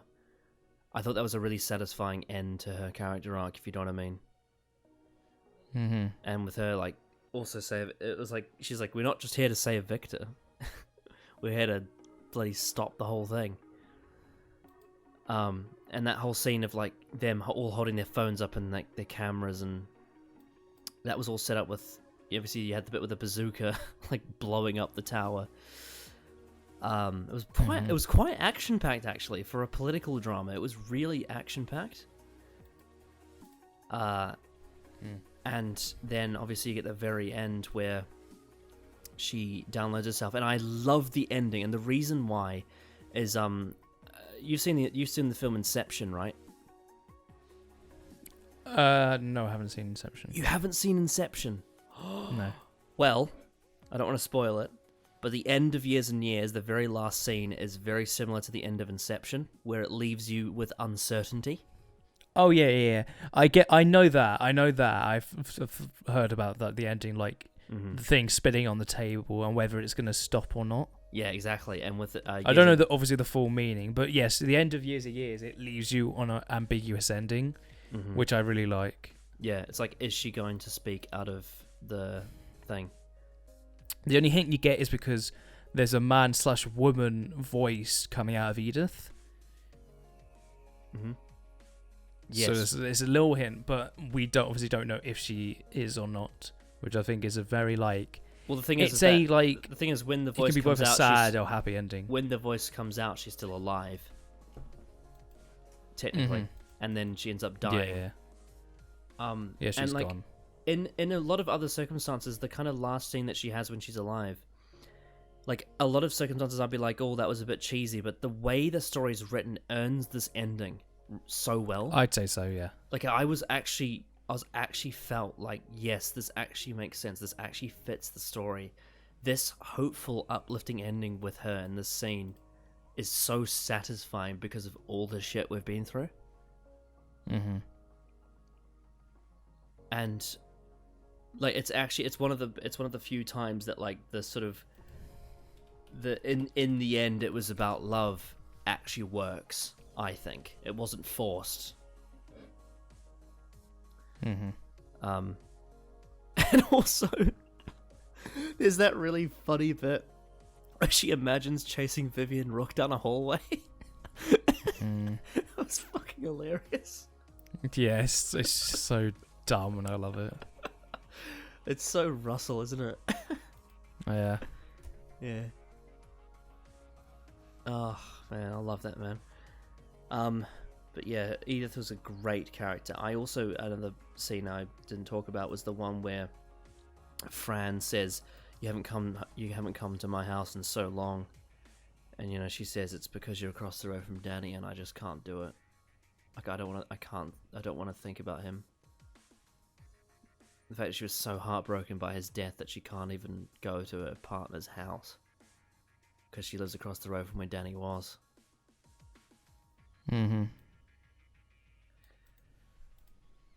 But yeah, oh man, all the characters are just exquisite. Another scene that we didn't mention was the one where Rosie and Joe are inside her truck, and he's like, I think it's about time we kissed, and she's like, no, I don't want to, I want to wait. And he's like, oh, okay. Okay, has it been long enough yet? She's like, no. Oh, has it been long enough now? No. And he looks in the fridge, she's like, all right, it's been long enough. Yeah, it's great. It's really funny. Yeah. Oh. Yeah. Good stuff. It's one of the most like wholesome things in the show, actually. The sort of, oh yeah, it is. The shining silver light, you know. All right. Any other characters we want to talk about? There's a bunch of very minor ones, but I don't know. I can't think of any others.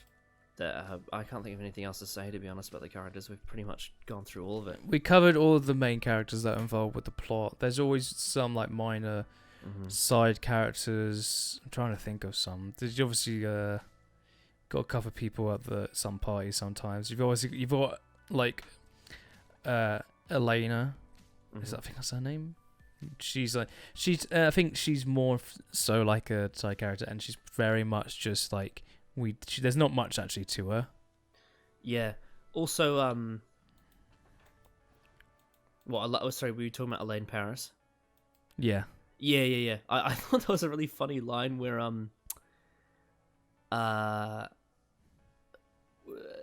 after like Stephen, we already know that like Stephen doesn't like Victor for the reasons that he stated. And he's just like, oh, Victor doesn't need to be here at the table. He's not even part of our family. He didn't even get married to Danny. And then someone talks back at him and says, "Then why is Elaine here? She's not married to you." That was brilliant. Oh, and I also I was thinking, I was like, isn't it a bit weird that everyone hates Stephen for cheating on Celeste, but they didn't say anything when Danny cheated on Ralph, but then Stephen actually brings it up in the episode. He's just like, that's not fair, and I'm like, oh yes. Yeah. I love it when I've got like questions and then the fucking episode answers it for me. I'm like, yes. Thank you. Fuck's sake, we need more of that. This is something Chris Chibnall needs to do. He's got so many fucking questions to answer. Jesus Christ. That's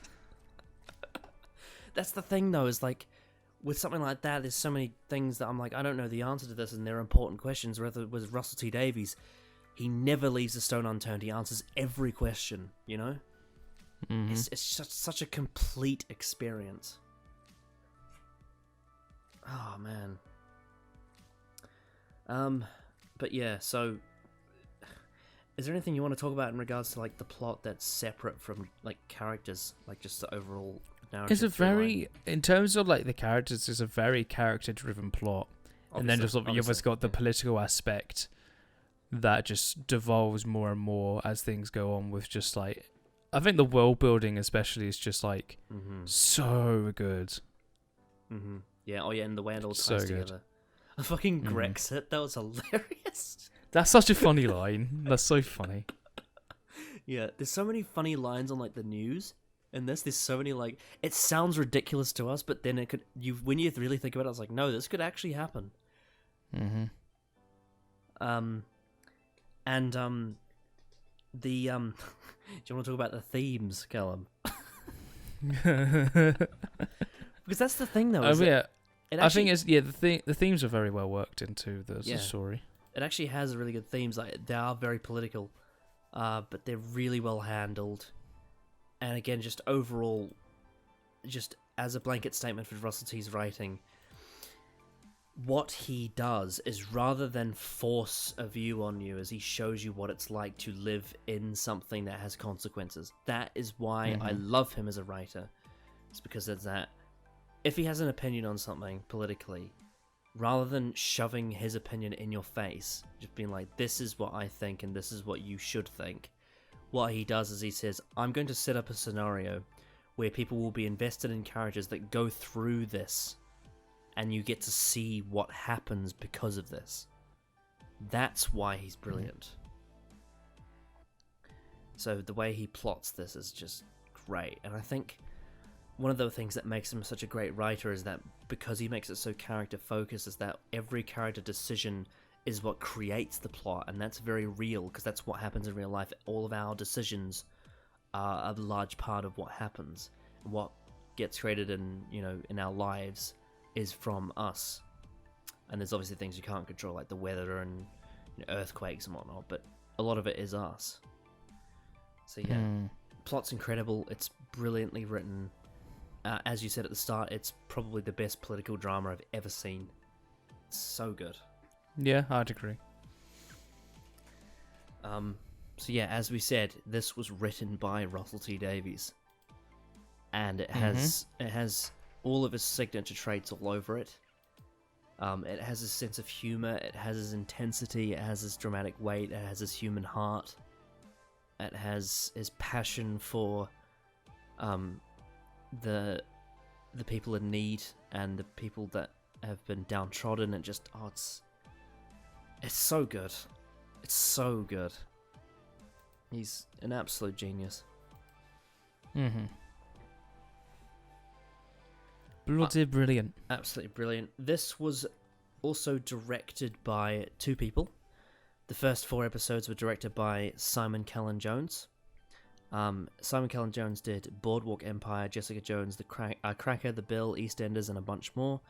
And then episodes 5 and 6 were directed by Lisa McCulhay, and she did Red Rock, The Legends, Longwood, The Clinic, and many others. I thought the direction was pretty stellar for the whole thing. Yeah, I agree. It was extremely consistent. It was very character focused. There was a lot of great close-ups. I think, though, the best directed scene is Danny's death, though. That scene is I'd agree. Oh, it's incredible. The slow pan reveal on him is brilliant. Mm-hmm. Yeah. Yeah, do you want to get into like the detail and the nitty gritty of the direction, Callum? I just think overall the direction is like really, really, really, really, really solid. Like I think in terms of like, especially the very high tension scenes, like it does such a good job. Everything is just so focused. You know? Oh, it's so focused. Yeah, it definitely does a great job at making sure everything's all lined up perfectly for what we need to see, and how it does it is pretty good. I would say episode 4 is probably the best directed Oh yeah, definitely. episode. Definitely. I think the whole like last like 10 minutes is just so stellar. That whole scene when Celeste opens the door and sees Elaine there, that was just that reveal. That's great. That's great. Oh, it's so good. So good. So, yeah, overall I think the direction is very solid, and I think episode 4 is the best directed episode. I also love the way that the show's edited and cut, and like the way it cuts between time. Oh yes, yeah. I love the bit in I think it's episode 2 when they all get drunk, and they're all just like partying around the fire. Oh yeah, that's episode 2, isn't it? Yeah, I think so. Yeah, that's great. that was the one where they all got partying around the fire, and they got hoarse and they were asleep, and then that was the bit where Edith said shh. Oh, that seems pretty well directed too. And also remember, it came from they got like that like synthetic alcohol, where it's like it's got none of the like, that's funny. Yeah, none of the bad shit. It's just you just get drunk. That's it. And apparently there's no hangover. Apparently. Yeah, that's a lie. Yeah, no. That's not going to happen in a couple of years. Don't get your hopes up, anyone who drinks. Nope. Anyway. But yeah, I thought the direction was just, overall, it was just so well focused, so solid, and any scene where it was intense, like the cuts would just be so well done. Oh yeah, the cuts are great. And yeah, it's just it's incredible to watch. I love the way that, again, like I said, the way time jumps and way every time there's a new year, they always showed like the New Year's celebration. You know? Oh yeah. It's always in a sort of montage of time passage. I also loved like how at the start of every episode they would have a character say like a really like over the top line that led into the titles. Like they're like, I wonder what's gonna happen. Ah!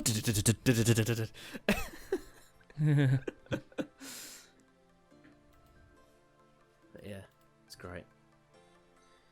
And then of course, we have to talk about the music by the one and only Murray Gold. Jesus Christ, the music is so good. It's a fantastic soundtrack.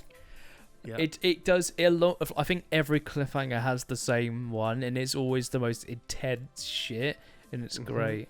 Yeah. It goes from it uses the same music for the potential bombing of Hongsha, and this another scene of fucking Stephen running over a bike. Which I find quite funny. Yes.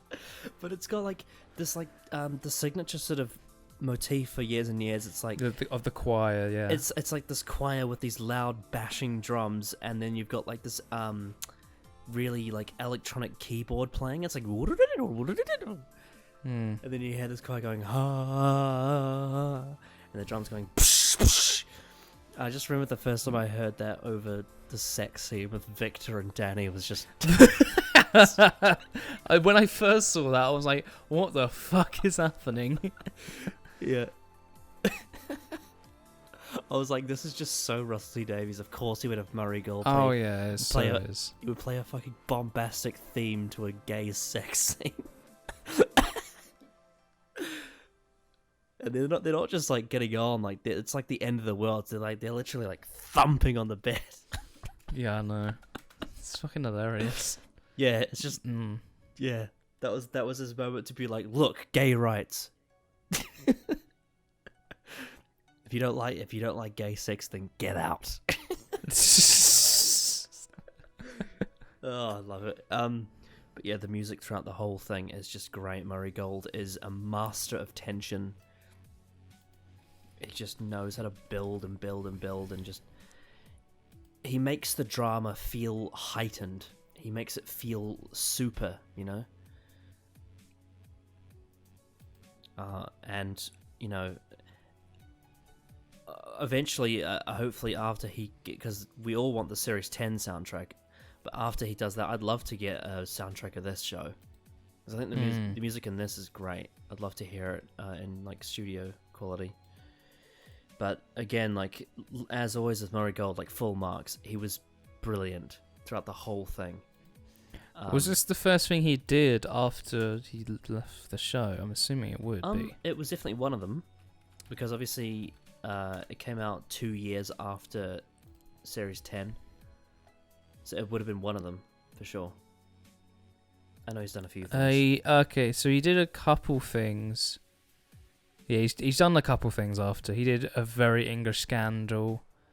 He did something called Come Home, Gentleman Jack, and then Years and Years. Mm-hmm.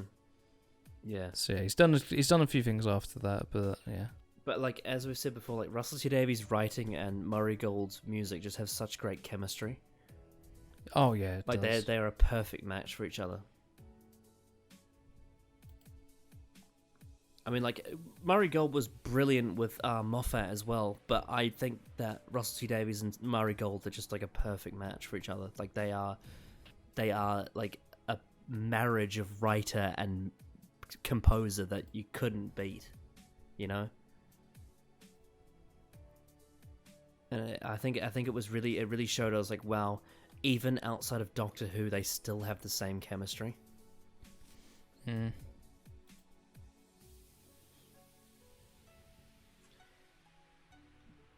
But I really do think that choir soundtrack really adds to the chaos, if you know what I mean. It really heightened the mood. And I love the way, like, anytime there'd be, like, a chaotic scene with that sound, and then, like, the drum would just suddenly stop, and then you have, like, silence. Do you know what I mean? Hmm. Yeah. Oh, it was brilliant. Brilliant score. Brilliant music. Please have a soundtrack. I know some people have uploaded like unreleased scores of it, and it's so good. We only have one piece of trivia, and that is that some of this is similar to The Sound of Drums and Turn Left. Yeah, that's not surprising. Yes. So yeah, obviously, like Vivian Rook's plot is kind of similar to Harold Saxon. Yeah. Except rather than using, you know, a satellite network to manipulate people, she just manipulates people the way that actual politicians do. With propaganda. I mean, obviously Harold Saxon used propaganda as well, but he was helped by the Archangel network. And then of course with Turn Left, it's like the world is just becoming a disaster because of decisions made.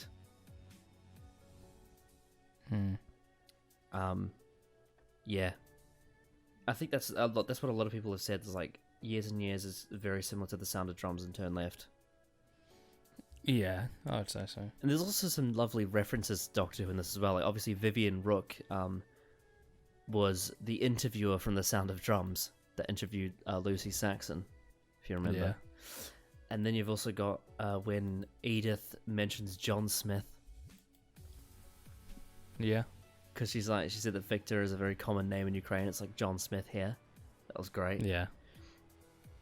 I think there was a few other references as well, to be honest. I can't remember all of them. Obviously, Stephen turning left is like, I don't know if it was like it definitely an was. actual reference, but it's nice though. Yeah. It's quite funny. Also, the most recent time I watched Series 4 was like in full was like a couple of years ago. I remember the amount of times they say turn left in Series 4 before turn left. Yeah.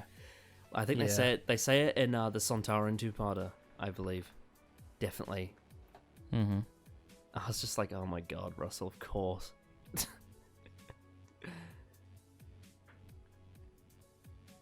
Yeah. Okay. Anything you want to say before we get to the sort of the final phase of this review? This show's great. Yeah. Okay. It's fucking great. Yeah, so, alright then. Give your conclusion and a rating out of 10 for Years and Years. This show is pretty phenomenal. It's probably the best political drama I've seen. I've not seen many, to be fair, but I would honestly say that this is probably one of my favourite shows ever. I think I only have like minor criticisms here and there. I like in terms of major, and there's probably some stuff that we probably missed, but I'm very confident in saying this is like almost a perfect show. I think the ending, I think I can see people having a bit of an issue with the ending, maybe because it's kind of like it's leaving it on a happy note in some ways, and I know some people always fucking have a go at that kind of stuff, but I think it's earned. Some people think that episode 6 is far-fetched.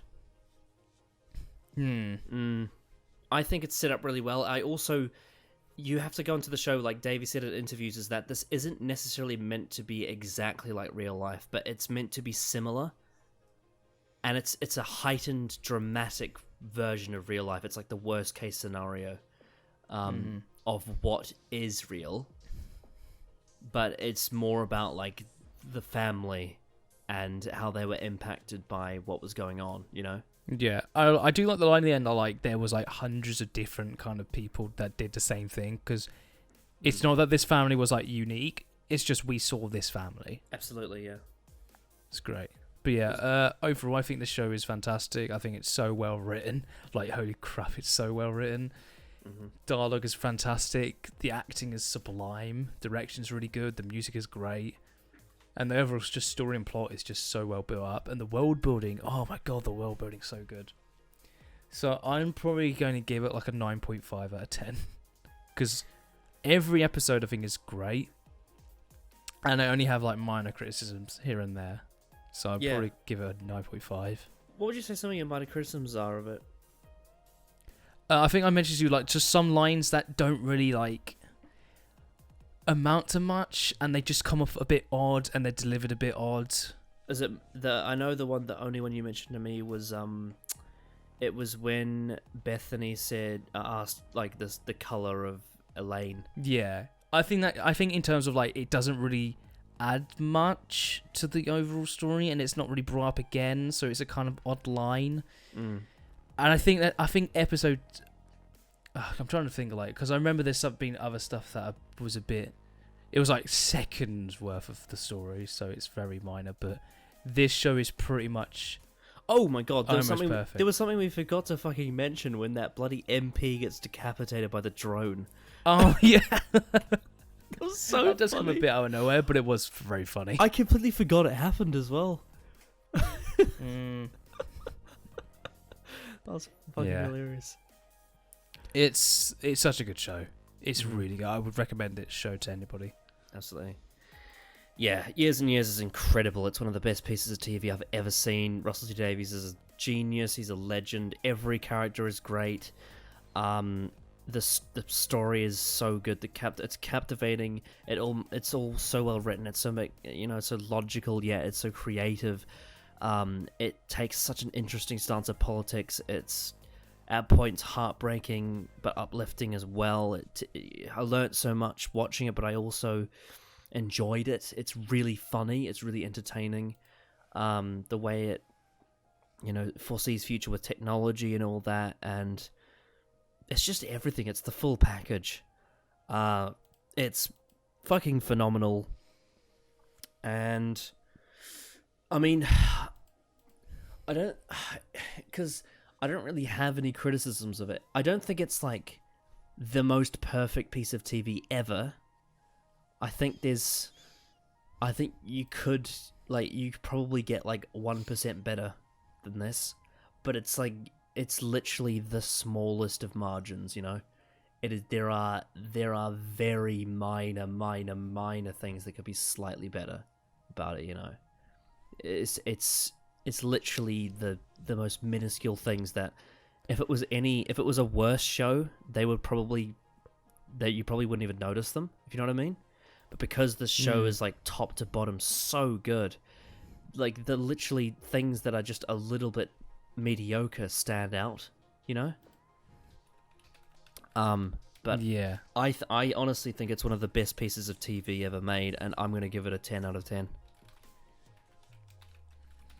Yeah, that's fine. I think it's brilliant. I think it's just, it's incredible.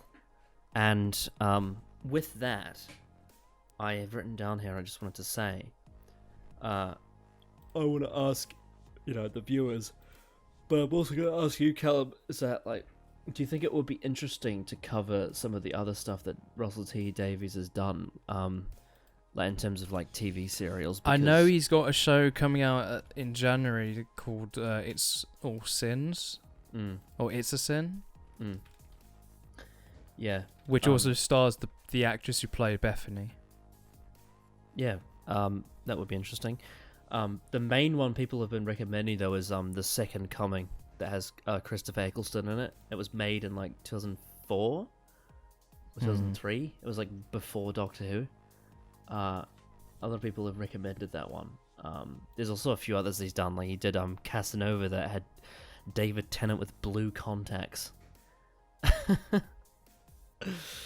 But yeah, I think it would be potentially interesting to look at some other Davies TV stuff, TV dramas, because like, I mean, if it's anything like Years and Years, I'm in. I'd be very keen to watch it. And I just remember when I watched Years and Years for the first time, it was like a few months after series 11, and I just remember watching it thinking like, just everything about it, I was like, this is what's fucking missing from Doctor Who. This level, this captivating level of drama is what's missing from the show. Oh man, it was so enlightening to just watch Years and Years and be like, yes, I finally have remembered, what it's like to have brilliant TV.